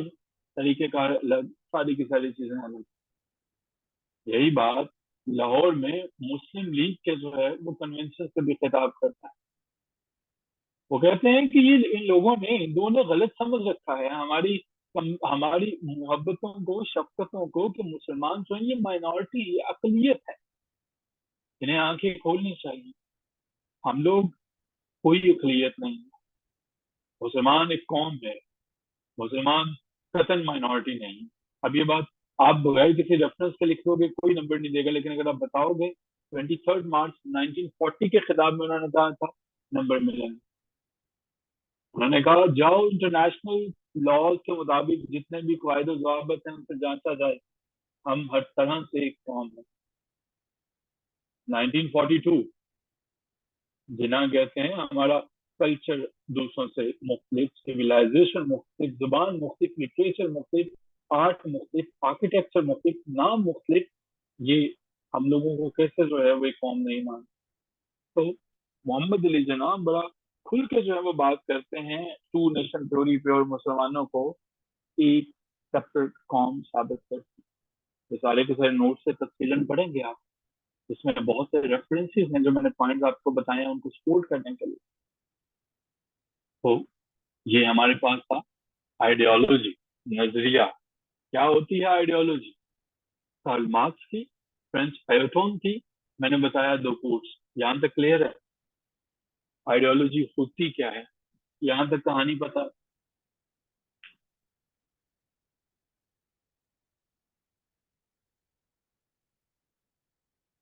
ایگزامنر اس پہ سوال چار طرح سے پوچھ سکتا ہے آئیڈیالوجی پہ۔ آئیڈیالوجی پہ جو کوشچن آپ کے پاس آئے گا وہ چار طرح سے کوشچن آئے گا۔ پہلا کوشچن وہ پوچھتا ہے ٹو نیشن تھیوری، دو قومی نظریہ 1971 کے بعد کیسے یہ ویلڈ ہے؟ ہم نے یہی کہا تھا نا کہ ہندو الگ ہیں، مسلمان الگ ہیں، یہی تھا ہمارا دو قومی نظریہ۔ اب وہ پوچھتا یہ ہے کہ اگر مسلمان اسلام کے نام پہ علیحدہ ہوئے تھے تو بنگلہ دیش کیوں علیحدہ ہو گیا پاکستان سے؟ تو ایک سوال وہ اکثر پوچھتا ہے کہ two nation theory how it is valid after 1971؟ بھائی 1971 کے بعد یہ کیسے ویلڈ ہے؟ امپورٹنٹ کوشچن ہے۔ آخر 1971 میں جناح نے تو کہا تھا کہ ہم نے اسلام کے نام پہ لیا، اسلام کا جو ہے وہ قلعہ ہے پاکستان، اگر ایسا قلعہ ہے تو بنگلہ دیش کیوں علیحدہ ہو گیا؟ اب اس کا میں آنسر آپ کو دوں گا ہم جب اس کو اب جب اگلی کلاس میں ملیں گے، تاکہ تب تک آپ اس کو ایک دفعہ ریڈ آؤٹ بھی کر لیں، یہ پیپر میں آ چکا ہے۔ دوسرا کوشچن جو آپ سے آپ کا ایگزامینر پوچھے گا وہ کہے گا محمد علی جناح جو ہیں ان کا ٹو نیشن تھیوری یا ان کا پاکستان کی آئیڈیالوجی کو لے کے کیا خیال ہے؟ ہر سوال میں کم از کم 7 سے 8 کوٹس ہونی چاہیے، 7 سے 8 کوٹیشن ہونے چاہیے۔ اگر آپ کو لگتا ہے کہ بچپن میں یاد کی ہوئی چیزیں جو ہیں وہ بھی یہاں پہ ہیلپ آؤٹ کر دیں گے ادھر ادھر سے لکھیں، وہ نہیں کام چلے گا۔ یہ پاکستان افیئرز ہے اور یہ کمپلسری سبجیکٹ ہے۔ دوسرے نمبر پہ کوشش کریں گے کہ آپ لوگ جو ہیں جب اس کو یاد کرو گے، اس کو تیار کرو گے، آپ نے اقبال اور جناح دونوں کا ٹو نیشن تھیوری پہ کانسیپٹ کو ضرور سمجھ۔ اب یہاں سے تھوڑا سا آگے چلتے ہیں۔ ٹو نیشن تھیوری یا آئیڈیالوجی جو ہے یہ آئیڈیا آیا کہاں سے؟ یہ کہاں سے آیا؟ کیا یہ جناح جو ہے وہ باہر جب پڑھنے گئے تھے وہاں سے آئیڈیا لے کے آئے؟ وجہ کیا تھی؟ دیکھیے برصغیر پاکستان میں ہمارے پاس کہانی شروع ہوتی ہے محمد بن قاسم سے۔ یہ کہانی چونکہ آپ بچپن سے پڑھتے سنتے آئے ہیں، میں زیادہ اس پہ بات نہیں کروں گا آگے، میں اس پہ جو ہے وہ لیکن اس کا تھوڑا سا اوور ویو دے دوں۔ اسلام ہمارے پاس आता है मोहम्मद बिन कासिम से, बल्कि उससे भी पहले हजरत उमर के दौर में जो अरब्स हैं वो लोकल पीपल यानी कि इंडिया पाकिस्तान में आ जाते। उस वक्त जो है मुसलमानों के पास हुकूमत थी सारी के सारी। ओमान का जो खलीफा था उसने हजरत उमर जो है वो उनकी हुक्म के बगैर, उनकी मर्जी के बगैर जो है एक काफिला, एक सिपा सलार जो है वो उधर भेज दिया। उनका नाम जो है वो सरकाफी था, ओमान का गवर्नर था। उसने जो है वो एक आर्मी यहाँ पे भेजी। तो लेकिन हजरत उमर करम वजह ने रज़ियल्लाहु तआला अन्हा ने मना कर दिया कि नहीं, आप जो है वो फॉरेन एक्सपीडिशन जो है वो इनको नहीं करोगे, आप अपनी आर्मी को दूर दराज इलाकों में नहीं भेजोगे। हमारे पास जब पहला काफिला आता है, जब पहले जो है वो इस्लाम आता है, मोहम्मद बिन कासिम से पहले भी जो पहला इंडियन इस्लाम कबूल करता है उसका नाम किरिंग नूर था। किरिंग नूर जो कि इस्लाम को कबूल करता है इंडिया में। उसके बाद कहानी में आते हैं मोहम्मद बिन कासिम। मोहम्मद बिन कासिम, हम जानते हैं कि उन दिनों राजा दाहिर हुआ करता था। राजा दाहिर जुल्म सितम किया करता था। राजा दाहिर, उसके दौर में जो है वो काफिले लूटे जाया करते थे। हुआ कुछ यूं कि एक कश्ती जो कि थाईलैंड यानी आज के श्रीलंका से वापस भेजी जा रही थी, उसमें कुछ मुसलमानों की खवातीन थी और कुछ तोहफे तहफ थे हज्जाज बिन यूसुफ के लिए। उन तोहफे तहफ को कुछ पायरेट्स, कुछ डाकू लूट ले। साथ साथ वो यतीम बच्चियां भी थी जो मुसलमान ताजिर जो हैं वो दूर दराज से हिंदुस्तान आया करते थे, यहाँ पे तजारत करते थे। सफर लंबे होते थे, कई कई महीनों के होते थे, और वो बेचारे रास्ते में कई की डेथ भी हो जाती थी, मर भी जाते थे, उनके बच्चे भी साथ होते थे। अब की दफा उन बच्चियों को भी जो है वो वापस भेजने के लिए ये जो है वो थाईलैंड से जहाज जा रहा था। दाहिर का इलाका था, राजा दाहिर आज का शहबाज शरीफ लगा लें, उसके इलाके से, उसके इलाके में चोर डाकू बड़ी कसरत से मौजूद थे। हजाज बिन यूसुफ के टेन्योर के अंदर जो है, हजाज बिन यूसुफ जो है वो हमारे पास उनको देखते हैं कि एक इतला मिलती है, हजाज बिन यूसुफ गवर्नर थे, कि मुसलमान, अरब मुसलमान जो है वो उनकी खवातीन को राजा दाहिर के एरिया में जो डाकू हैं उन्होंने रोक दिया। खवातीन मदद के लिए पुकारती हैं। हजाज बिन यूसुफ एक इंतहाई स्ट्रिक्ट एडमिनिस्ट्रेटर था। हजाज बिन यूसुफ किसी की बात नहीं मानता था। राजा दाहिर को एक मौका देता है, एक पैगाम जैसा मैसेंजर पैगाम लेके आता है राजा दाहिर के पास। बताता है कि मैं हज्जाज बिन यूसुफ की तरफ से भेजा गया हूँ, मैं ये चाहता हूँ। हज्जाज कहते हैं कि जो आपके इलाके में खवातीन और बच्चे जो हैं वो डाकुओं ने पकड़े हैं, वो इल्जाम है कि आपके डाकू आपके जेरे जेरे साया हैं, वो आपके डाकू हैं, उन्हें छोड़ दिया जाए। राजा दाहिर ब्लंटली जो है वो रिफ्यूज करता है कि कह दो जाके हज्जाज बिन यूसुफ से ऐसा नहीं होगा। उसने कहा अगर हज्जाज के अंदर इतनी ताकत है कि वो इन बच्चों को, इन खवातीन को छुड़वा सके, तो उसे को खुद आके मुझे मिले, मुझे पैगाम रस्ता भेजने की जरूरत नहीं। ये बातें जब बताई जाती हैं हज्जाज बिन यूसुफ को, हज्जाज जो है राजा दाहिर को सबक सिखाने के लिए कई एक्सपीडियंस भेजते हैं, कई सिपह सलार भेजते हैं। राजा दाहिर ने ऐसी धमकी नहीं दे दी थी इसको, राजा दाहिर को पता था कि वो बड़ा चोटी का जो है वो लीडर था, और उसने हजाज के दो के करीब जो सिपह सलार थे उनकी गर्दनें उतार के बड़े फेंक दी। अब की दफा तीसरे नंबर पे अपने नेफ्यू को भेजता है मोहम्मद बिन कासिम। मोहम्मद बिन कासिम की रेप्यूट बहुत ज्यादा थी। ये कोई 17-18 साल का नौजवान लड़का था जिसे 5-6 साल से ही लड़ने का, उसको तीर अंदाजी, सिपा सलारी का बड़ा शौक था। मानो रात को सोया करता था तो अपनी तीर कमान को साथ लेके सोता था। जिसकी सुबह होती थी, सुबह से शाम तक एक ही काम था, घोड़ों तलवारों और इन चीजों के साथ खेलना।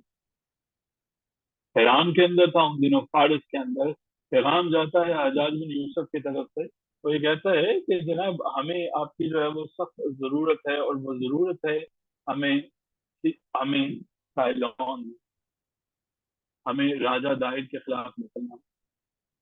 आप सब जानते हैं मोहम्मद बिन कासिम की सिपह सलारी में कबील के मुकाम पे जो है वो काफिले अपना पड़ाव डालते हैं। मोहम्मद बिन कासिम, जिससे पहले दो सिपह सलारों को राजा दाहिर उनकी जान ले चुका था, अब की दफा राजा दाहिर अपनी जान बचाने के चक्कर में होता है। 712 में राजा दाहिर को हराना कोई आसान काम तो था नहीं, लेकिन हिंदू आर्मी ने अपनी जान लगा दी मोहम्मद बिन कासिम के खिलाफ। सीएसएस में भी कुछ ऐसा ही होता है, जब आप अपनी पूरी जान लगा देते हो ना किसी चीज के लिए, मानो दिन रात एक कर देते हो, तो कहीं कुदरत जो है वो फैसला कर देती है सीएसएस सीएमएस कि हाँ ये तुम लोगों को मिल कर रहेगा, वो मिल कर रहता है। मुस्लिम सिपह सलार में अगर मोहम्मद बिन कासिम की बजाय कुछ 17 के करीब या 20 के करीब भी सिपह सलार होते, तो दाहिर इतना ताकतवर था कि दाहिर के कुछ ही फौजी जो है वो काफी थे, कुछ ही फौजी काफी काफी थे उन आर्मी को शिकस्त देने के लिए। लेकिन ये काफिला इस वक्त मोहम्मद बिन कासिम का था, जो आप लोगों की तरह दिन रात सुबह शाम एक ही उसके जो है वो जहन पे चीज सवार होती थी, इस्लाम, और जो उसने अपने आप को जंग के लिए तैयार करना होता है। राजा दाहिर मारा जाता है, लेकिन ये जंग छठे दिन के बाद अब की दफा मुसलमान जो है वो तमाम के तमाम खवातीन जो है वो उनको छोड़ते हैं, लेकिन राजा दाहिर की बीवी जिसका नाम रानी बाई था, वो किले के अंदर चले जाती है 15,000 ट्रूप्स भाइयों को लेकर। मोहम्मद बिन कासिम को वहां से चैलेंज कर, मोहम्मद बिन कासिम उसको भी जो है शिकस्त दे देता है, और यहाँ तक कि रानी बाई जो है वो अपने आप को आग लगा देती है कि मैं मोहम्मद बिन कासिम के हाथों इंसल्ट, बेइज्जती कबूल नहीं करूंगी, अपने आप को आग लगाऊंगी। मोहम्मद बिन कासिम का ये चैप्टर आप खुद देखेंगे, छोटा आसान है। मोहम्मद बिन कासिम के बाद हम देखते हैं इस्लाम कैसे वजूद में आया, जिनको उन दिनों में दारुल इस्लाम कहा जाता है। अब मैंने ये तो बता दिया, मोहम्मद बिन कासिम अपने साथ इस्लाम को लेके आते हैं। मोहम्मद बिन कासिम जब इस्लाम को लेके आते हैं, मोहम्मद बिन कासिम के साथ जो है वो जो चीजें आती हैं, वो उनकी कंफ्यूज, उनकी फतवाहत इतनी है जो शायद किसी और के हिस्से में नहीं आती। अब की दफा मोहम्मद बिन कासिम सिंध की तरफ से आए थे साल 997। अब की दफा एक और जो है वो तरफ से जो है वो लीडर आता है, और वो हमारे पास है महमूद अफ गजनवी। मोहम्मद बिन कासिम के बाद जो है, अब की दफा अरबों ने देखा कि इंडिया, हिंदुस्तान भी एक ऐसा इलाका है जहां बजाया जा सकता है। सो तुर्किश मुस्लिम जो है वो अब उनकी दिलचस्पी इस तरफ बढ़ती है। दूसरा हमारे पास आते हैं महमूद अफ गजनवी, सुबुकगीन के बेटे थे। ये वही महमूद अफ गजनवी है जिनके बारे में आपने पढ़ा, इन्होंने हिंदुस्तान पे कितने हमले किए थे। महमूद अफ गजनवी कितने हमले किए थे?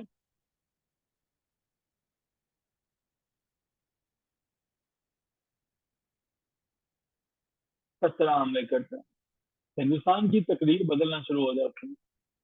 साल 1000 से 1026 तक महमूद अफ गजनवी अटैक पे अटैक करता है। कहा जाता है कि आइडियल ब्रेकर, जिन लोगों का इंडो पाकिस्तान का सब्जेक्ट है, हिस्ट्री ऑफ इंडो पाकिस्तान है, उन्होंने इसको बड़ी डिटेल से समझा होगा, उनको काफी हेल्प आउट होगी ये चीजें समझते हैं। महमूद अफ गजनवी, कहानी थोड़ी तेजी के साथ अब आगे चलती है, क्योंकि हम ये देख रहे हैं कि बरसगीर में इस्लाम क्या है, और आपके एग्जामिनर को ये क्वेश्चन बड़ा पसंद है।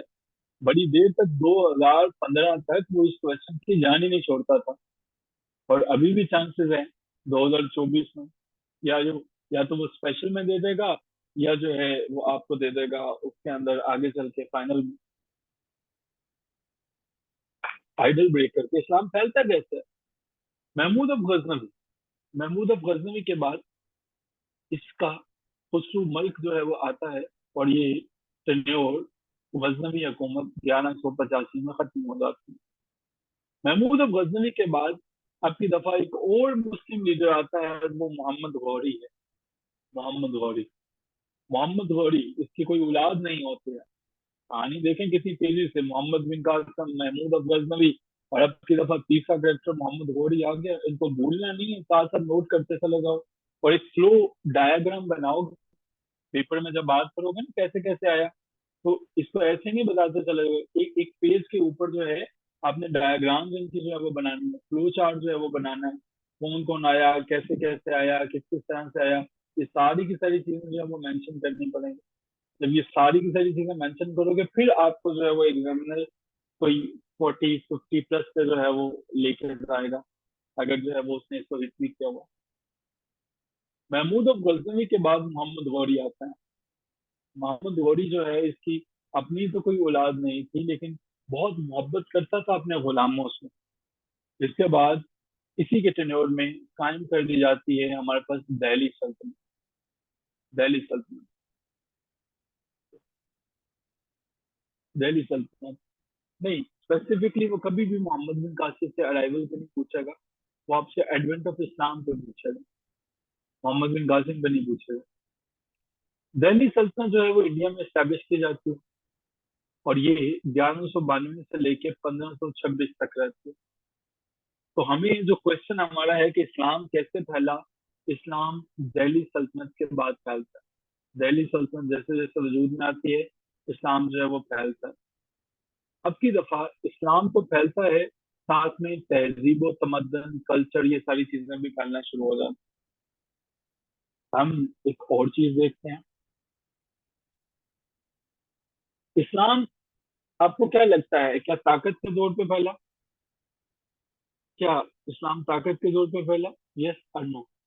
सिर्फ आप अपना पॉइंट ऑफ व्यू बताएं, क्या इस्लाम ताकत के जोर पे फैला? इस्लाम के बारे में एक इल्जाम लगाया जाता है कि इन लोगों ने आके इस्लाम ताकत के जोर पे फैलाया। इस्लाम ताकत के जोर पे कभी नहीं फैला, और जो इस्लाम को जोर पे फैलाते हैं वो गलत है। ये तो 1035 में महमूद गजनवी दोस्त हुआ करता था, यारों का यार हुआ करता था। और दोस्त कैसे थे? अली मखदूम हजवेरी, जिन्हें बाद में दुनिया ने दाता गंज बख्श के नाम से जाना। लाहौर में कयाम करते हैं अली मखदूम हजवेरी। कौन लेके आते हैं?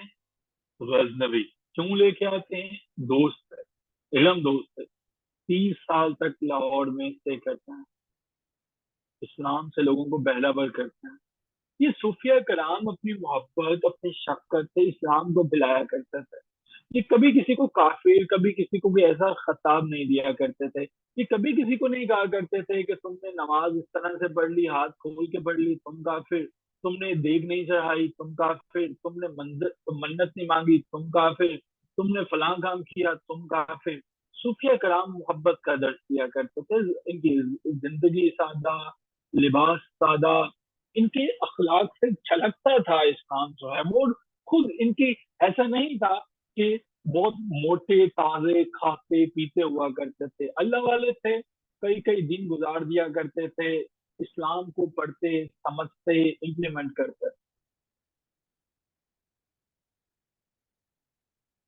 उन्हीं सूफिया में से एक सूफी है हमारे पास, सुल्तान महमूद अफ गजनवी। सुल्तान महमूद अफ गजनवी खुद भी सूफी थे, दोस्त भी सूफिया थे। और इसीलिए हिंदुस्तान पे जो 17 हमले करते हैं, इनको आइडल ब्रेकर, बुतों का तोड़ने वाला बुत शकन दिया जाता है। हजरत अली मखदूम हजवेरी के दरबार लाहौर में है, भाटी गेट के पास, दातागंज में। इनको दाता का खिताब ख्वाजा मोइनुद्दीन चिश्ती ने दिया था। ये एमसीक्यू में पूछ लेता है, एमसीक्यू 20 नंबर के आएंगे उसमें पूछ लेता है। तो हजरत मोइनुद्दीन चिश्ती जो है वो, उन्होंने 40 दिन इनके जो है वो टॉन्ग के करीब गुजारे। ये हजरत, इनकी अपनी एक किताब भी है, इन्होंने किताबें लिखी और इस तरह से इस्लाम फैलना शुरू हुआ। न सिर्फ अली मखदूम निजवेरी, हमारे पास बहाउद्दीन जिक्रिया, हमारे पास शेख फरीदुद्दीन गंज शकर, हमारे पास ख्वाजा बख्तियार काकी, निजामुद्दीन औलिया, ये बहुत से नाम ऐसे हैं। तो इस्लाम ताकत के जोर पे नहीं फैला, इस्लाम इन लोगों की वजह से, इनकी मोहब्बतों से फैला। कोई भी मजहब जब फैलता है तो उसका इम्पैक्ट होता है। दुनिया आज आपको ये दिखाने में मसरूफ है दुनिया को कि इस्लाम जो है वो खुदा ना खास्ता टेररिज्म की वजह से। ये सवाल बहुत ब्राइट चांसेस हैं कि आपसे पूछा जाएगा बड़े ट्विस्टिंग मैनर्स में, क्या कि आप इस चीज को साबित करें कि क्या इस्लाम जो है आज के दौर में उतना रेलिवेंट है? क्या इस्लाम पीसफुल है? क्या इस्लाम टेररिज्म को सपोर्ट करता है या इस्लाम टेररिज्म को सपोर्ट नहीं करता है? इसको प्रूव करें। इस्लाम ने किस तरह से चीजें जो है वो बदली। अब की दफा हमें यहाँ से वो सारी की सारी मालूमात होती है। इस्लाम इस्लाम का इम्पैक्ट बहुत गहरा था। इस्लाम ने हमारे पास इस्लाम को जो इम्पैक्ट आता है, 14वीं सेंचुरी में लोग जोक दर जोक कैंसे चले आते। डिटेल से तो आप खुद पढ़ोगे, मैं आपको एक्सप्लेन कर देता हूँ। कल्चर जो है वो सारे के सारा बहुत ज्यादा इन्फ्लुएंस होता है, कल्चर बदलता चला जाता है। जब इस्लाम जो है वो हमारे पास बड़े तहरीर के अंदर इंट्रोड्यूस करवाया जाता है, करवाने वाले सूफियात थे, बड़े सादा थे। किसी को ना काफिर का खुतबा देना, ना किसी को कुछ और बताना।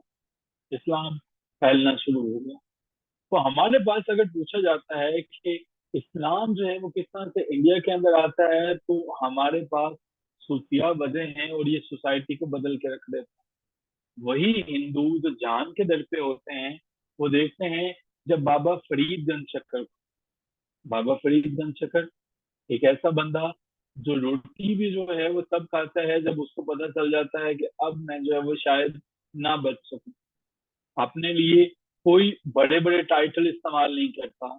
अपनी शायरी में खुद को कुत्तों से तस्वीर दे देते हैं, उस फरीदा कुत्ते। तो ऐसे लोग जिन्होंने अपने अंदर की मैं मार दी, ना कि आज के दौर के अंदर जो हमारे पास आलिम है। ये मुस्कुरा हम, कोई बात नहीं। हम ना इस्लाम देख रहे हैं कि कैसे फैला। तो इस्लाम सूफिया ग्राम ने जो है वो फैलाया। सूफी जब इस्लाम खिलाते हैं, हिंदुइज्म जो है, अब जो है जो हम लोग थे जो यहाँ पे पहले रहते थे, हम लोग कन्वर्ट होना शुरू हो गए। अब की दफा इस्लाम जो है वो लोगों के लिए एक ब्लेसिंग बन गया। देखें, एक मजहब आया, पता चलता है कि तुम शूदर हो। यार एक ऐसा मजहब है जिसके अंदर कोई शूदर का कॉन्सेप्ट ही नहीं, ग्रुप्स नहीं, सब की सब चीजें खत्म होना शुरू हो गई। तो सबऑर्डिनेशन किसी का कि तुम ब्राह्मण हो वो शूदर है, कास्ट सिस्टम खत्म हो जाता है। तो इस्लाम के फैलने की हिंदुस्तान में बड़ी तेजी से वजह ये भी थी कि जिन लोगों को पहले शूद्र बना दिया जाता था, कि शूद्र जो है वो ये इनसे हाथ मिलाना भी जो है वो दरकिनार, अब उन लोगों को भी रिस्पेक्ट और ऑनर जो है वो दी जाती है। Religious influence. तो हमारे पास इस तरह से इस्लाम तेजी से फैलता है। आसान सी चीजें हैं और इसको जो है वो जरूर देखेंगे। नेक्स्ट हमारे पास आता है हिंदू रिएक्शन।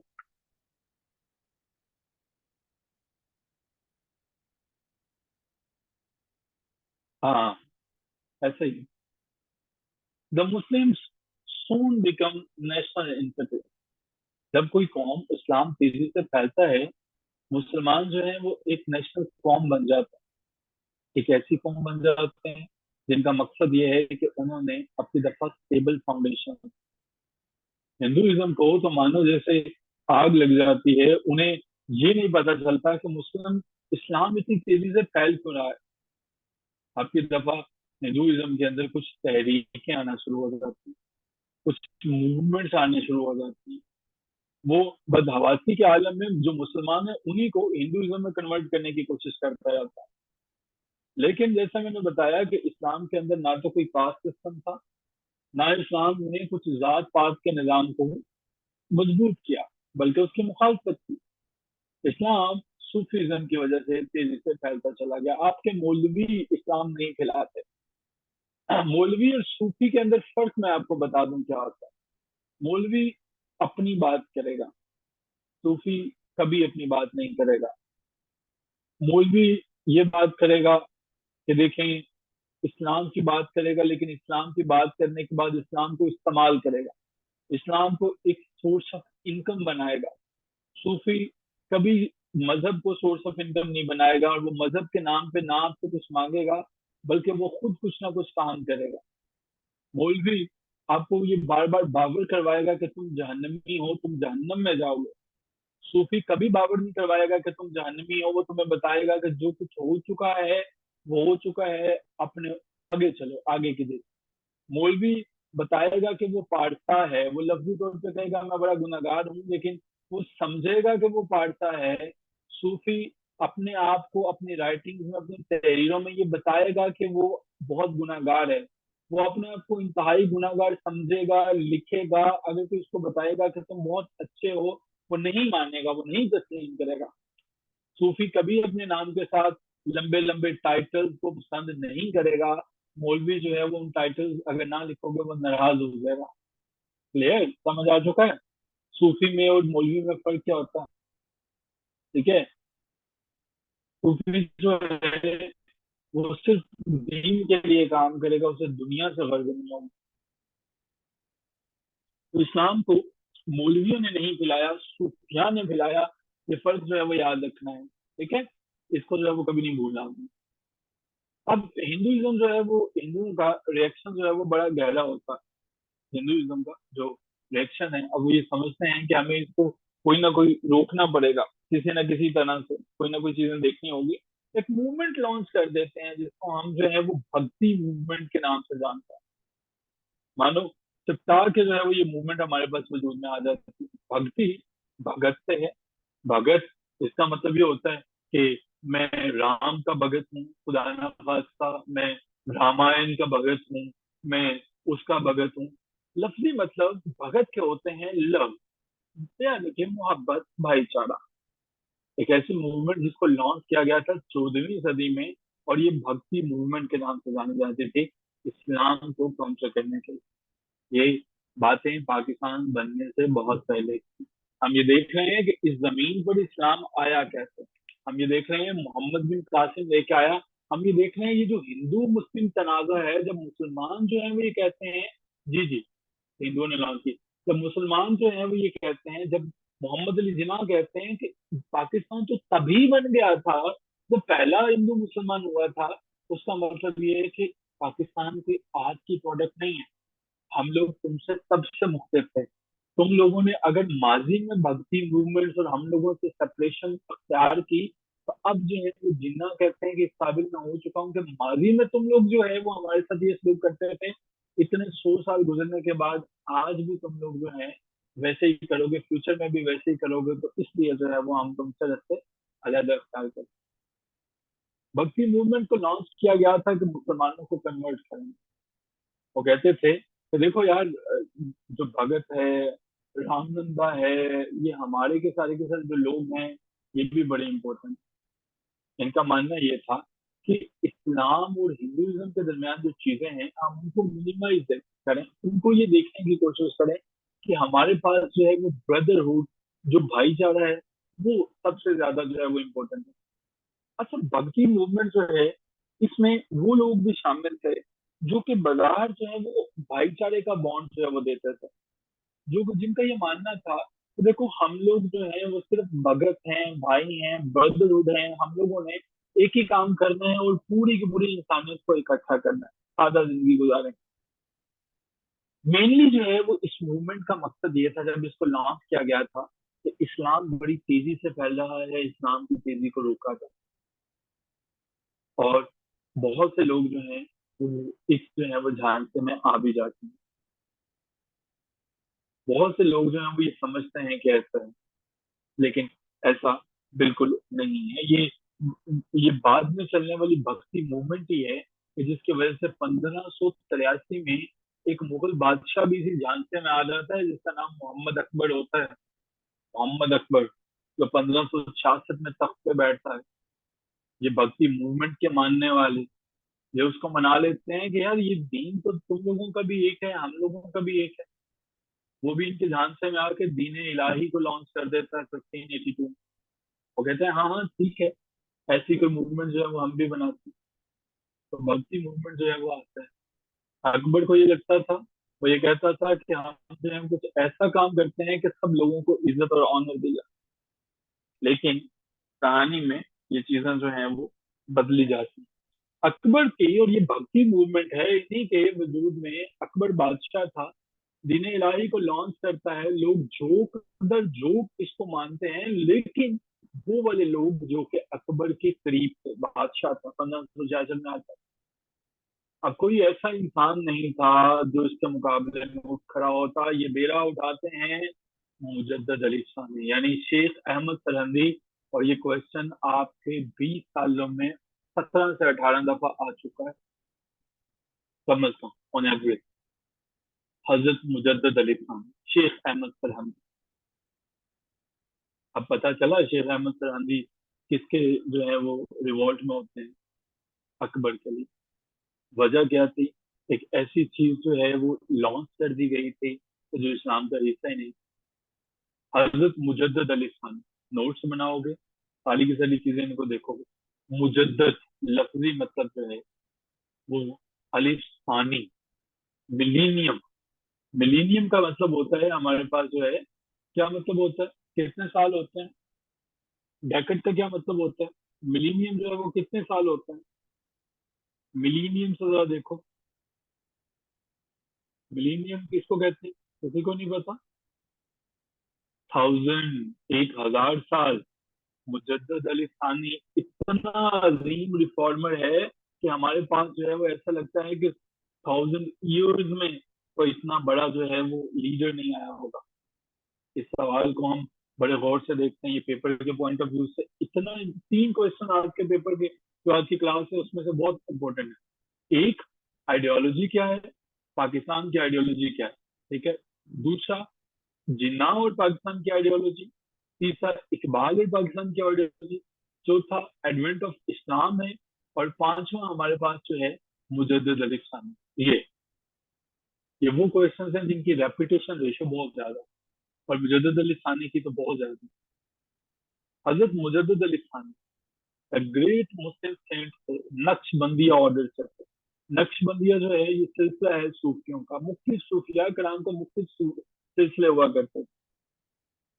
बड़े बहादुर हैं, शेर जैसा दिल रखते हैं। हाकिम वक्त के सामने किसी की जरूरत नहीं होती है कि वो उठ के कह सके, हाफिज साहब आप जो काम कर रहे हैं वो गलत कर रहे हैं। क्यों आमिर साहब? हाफिज साहब को कोई कह सकता है आप जो काम कर रहे हैं गलत कर रहे हैं?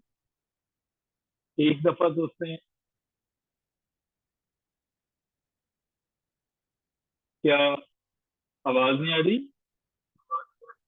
अभी फाइन है? Is it there?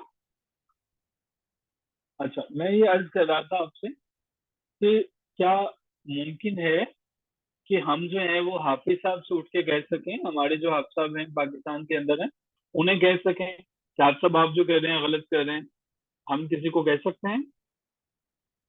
बताया जा सकता है? नहीं बताया जा सकता। अगर आप बताएंगे तो अगला मैसेज आप जो है वो अडयाला से करेंगे, बल्कि नामालूम जो है वो हो जाएंगे। आप गुमसुम हो जाएंगे, आपको नहीं पता चलेगा कि आप किधर हैं। जी जी, वीगो वाले। वैसे ही कुछ जमाना था अकबर का। मुजद्दद अली सानी चैलेंज करते हैं, और ये अकबर कोई अकबर नहीं है, ये अकबर द ग्रेट है, पूरे के पूरे हिंदुस्तान का बादशाह। एक ऐसा बादशाह जिससे सल्तनतें लड़ जाती थी। अकबर एक ऐसा बादशाह था जिससे राजपूत जो है वो मादा करते हैं, जो कभी किसी से मादा नहीं करता। अकबर एक ऐसा अकबर है जो पूरे के पूरे मुल्क में, हिंदुस्तान में, अगर कोई हाथी, कोई बिगड़ा हुआ हाथी काबू नहीं आता, उसे अकेला काबू किया करता था। अकबर एक ऐसा अकबर है जो रातों को लोगों के दरमियान गुजारा करता था। अकबर एक ऐसा अकबर है कि जिसने पूरे के पूरे हिंदुस्तान में जिस रियासत पे जब भी हमला किया, जब भी अटैक किया, नाकाम नहीं लौटा। अकबर ऐसा अकबर है जो अपने दरबार में लोगों को देर तक सुना करता था, और मौके पे सजाओ जजा का निजाम जो है वो बड़ी तेजी से रखता था, गर्दनें उतरवा दिया करता था। बड़ा मंजा हुआ लीडर था। अकबर एक ऐसा अकबर था जो मजाहब के बड़े बड़े लोगों को सुना करता था, समझा करता था। और यही वजह है कि एक मुफक्कर था, एक थिंकर था। और एक बादशाह वक्त को जाके ये उसकी आंखों में आंखें डाल के बताना कि बादशाह वक्त तुम बेवकूफ इंसान हो, तुम गलत इंसान हो, तुमने दीन इलाही बनाया, तुमने गलत किया। जरा इमेजिन कीजिए कि ऐसे बादशाह के सामने जाके बात करना कितने हौसले की बात होगी। इसलिए मुजद्दद अली सानी का नाम जो है वो वजूद में आता है। मुजद्दद अली सानी जो है इन्होंने अकबर के साथ अकबर को खुल के बताया, कहा कि तुम्हारी एंटी इस्लामिक ट्रेंड चल रहे हैं, तुम जो इस्लाम के ऊपर बात कर रहे हो वो एंटी इस्लामिक है, तुमने जो दीन इलाही बताया। सो मुजद्दद अली सानी जो है वो इन्होंने इस्लाम को एक नई जिंदगी दी। अगर ऐसे मुजद्दद अली सानी ना होते तो मुमकिन है इस्लाम का वो वर्जन हमारे पास होता जो डिस्टॉर्टेड होता, जो दीन इलाही का खुदा न खास्ता वर्जन। असलाम शेख अहमद सरहिंदी है। शेख अहमद सरहिंदी जो है वो एक बड़े हायस्ट, बड़े मुकद्दस घराने से जो है वो ताल्लुक रखता है। सिलसिला नसब हजरत उमर इब्न खत्ताब से जाके मिलता है, हजरत उमर इब्न खत्ताब से हम उनसे जाके मिलता है। और मानने वाले थे ख्वाजा बाकी बिल्ला के। ये जो चीजें मैंने हाईलाइट की हैं ये इंपॉर्टेंट है आपके एमसीक्यू के पॉइंट ऑफ व्यू। ख्वाजा बाकी बिल्ला जो है वो उनके एक ऐसे सेंट थे जिन्होंने मुजद्दद अली सानी यानी कि इस्लाम को जो है वो दोबारा से जिंदा कर दिया। डेट ऑफ बर्थ बहुत इंपॉर्टेंट है, बड़ी दफा पूछी गई। जून 15 1564 को पैदा होता है। कहाँ? पंजाब के अंदर तो बाकी बिल्ला जो है। हमारे पास जो है ये इनका कुछ ऐसा ऐसी बेसिक चीजें हैं जो हमारे पास आती हैं। बचपन से मुख्तलिफ चीजों को पढ़ने के बड़े शौकीन थे। कुरान पाक को ना सिर्फ पढ़ा बल्कि तफसीर को पढ़ा, कुरान पाक की कमेंट्री को, फिलॉसफी को पढ़ा। और जब अल्लाह ने मुझे मौका दिया कि मैं कुरान पाक को समझ सकूं तर्जमे के साथ जो है, तो मैंने भी जब कुरान पाक का तर्जमा पढ़ा तो मैं इस काबिल था कि मैं समझ सकूं कि बात क्या हो रही है। मैं अक्सर सोचा करता हूँ, I don't know about others, कि कम से कम जब किसी इमाम के पीछे है वो क्या तिलावत कर रहा है हमें पता तो हो, हमें पता तो चले। ठीक है, कि हम लोग बात क्या कर रहे हैं, वो क्या बता रहा है, अल्लाह ताला की बताना क्या चाहती हैं, हम लोगों को कुछ तो आइडिया हो। तो आप लोग भी जब पढ़ें तर्जुमे के साथ पढ़ें। नहीं सब, अल्लाह हदायत दे सबसे पहले मुझे और फिर बाकी सबको, और कुरान पाक पे अमल करने की भी तौफीक दे सबसे पहले मुझे और फिर बाकी सबको। अच्छा जी, हमारे पास जो मुजद्दिद अली सानी है, अब इनका जो मुकाबला है वो अकबर के साथ है। अकबर की कोर्ट में दो बड़े ताकतवर लोग हैं, एक अबुल फजल और दूसरा फैजल। ये बहुत ही इंपॉर्टेंट नाम है, इन्हें भूलोगे नहीं। ये जरा सा ध्यान से सुन ले, मैं 10 से 15 मिनट मजीद लूंगा। आई एम श्योर के आप लोग जो है वो थोड़े मेंटली थक चुके होंगे, लेकिन ये चीजें ये बहुत इंपॉर्टेंट है, इस क्वेश्चन को ध्यान से अटेंड कर लीजिए। उसके बाद आप लोगों को मैं जल्दी आजाद कर दूंगा। अबुल फजल और फैजी जो हैं वो अपनी ब्रिलियंस और एक्स्ट्रा ऑर्डिनरी मिस्टिकल इंसाइट की वजह से माने जाते थे कि ये बड़े ज़हीन आदमी हैं। अबुल फजल और फैजी जो हैं, उन्होंने बेसिकली अकबर की रहनुमाई की कि दीन इलाही को लॉन्च कर।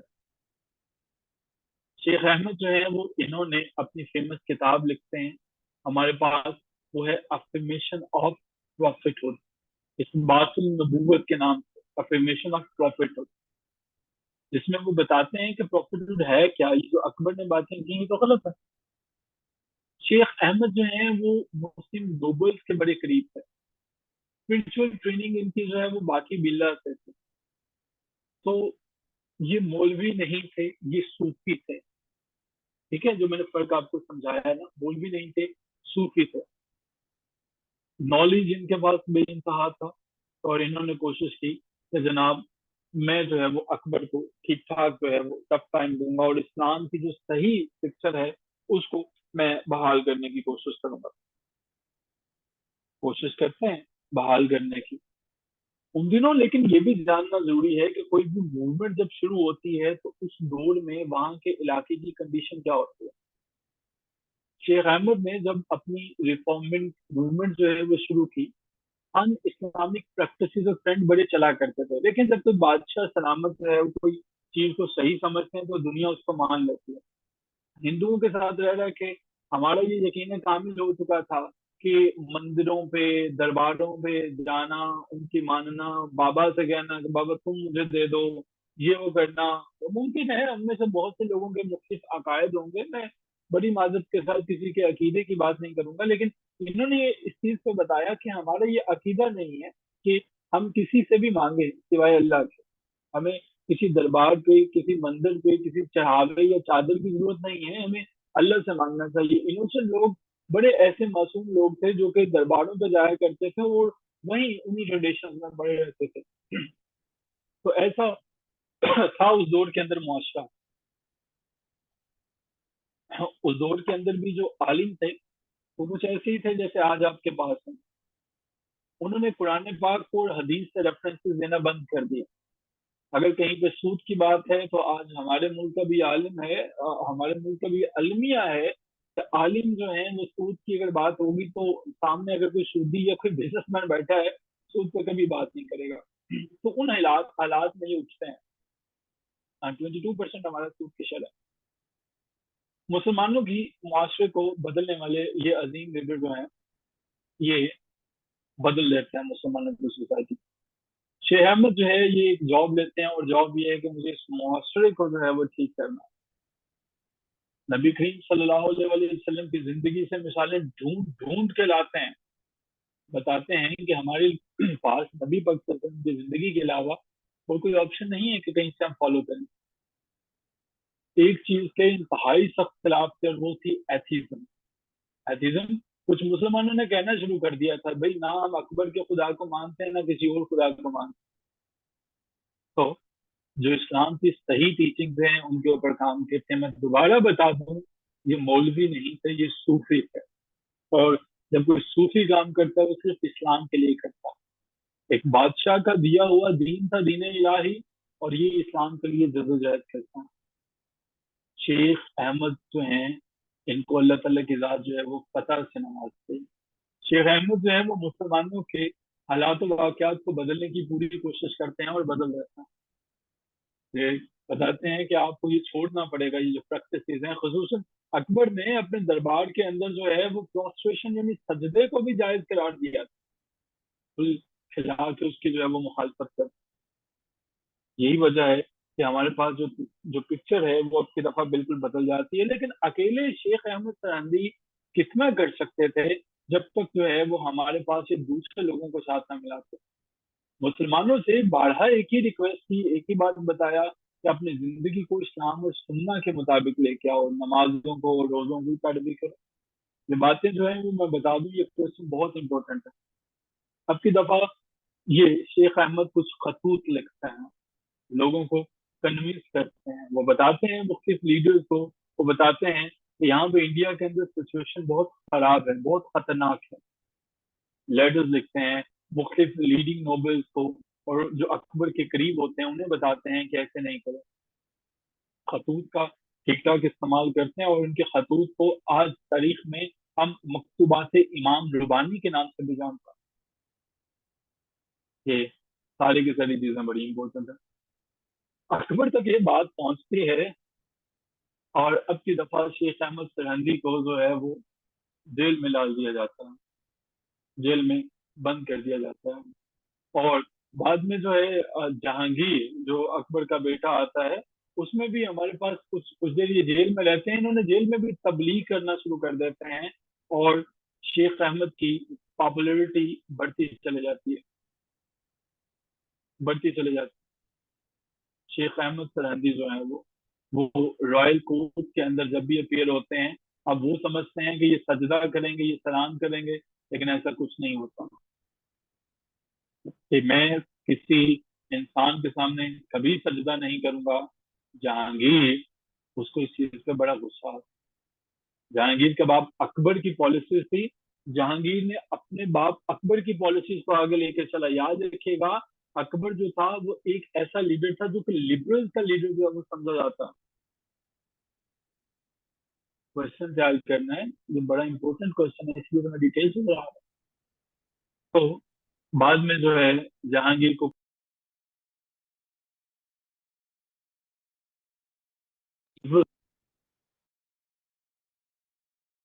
من آ جایا کرتے تھے، یا یوں کہہ لیجیے کہ آپ کے پاس جو ہے تقریباً 200 کے جی آ جایا کرتے تھے. اس دور میں 1000 روپیہ اس کو جو ہے ان کو دیا.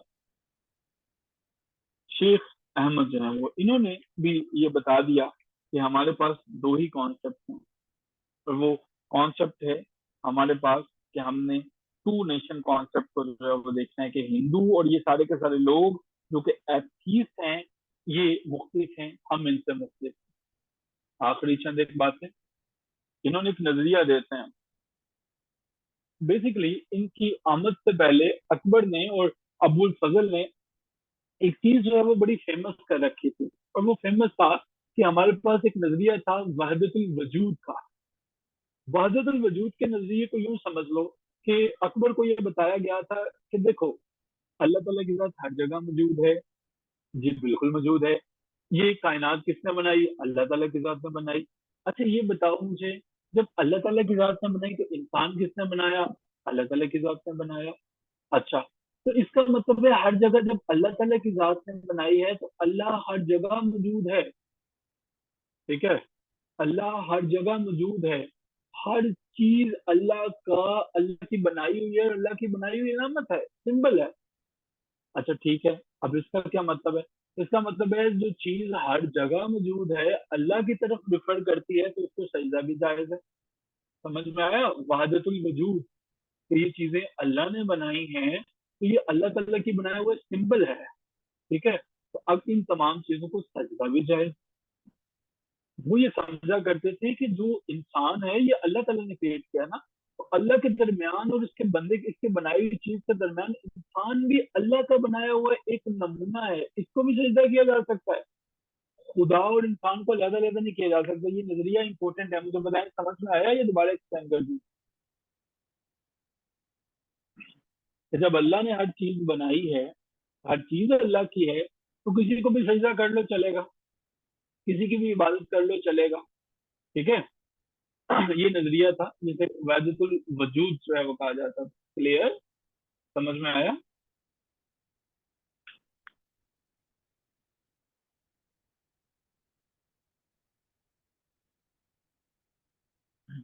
या it means everything is God. इन्होंने कहा नहीं नहीं नहीं नहीं, एवरीथिंग गॉड नहीं है, ये गलत कह रहे हो। बनाने वाली जात कुछ और है और हम लोग जो है वो कुछ और है।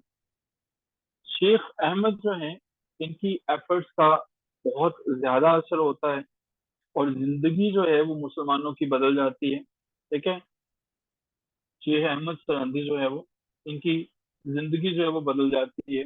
इनकी भी बदल जाती है कि अल्लाह ताला की जात इनसे दीन का जो है वो काम देते हैं, और बाकी इनसे जो मुल्हिका जितने भी लोग हैं उन तमाम की भी जिंदगी जो है वो बदल जाती है।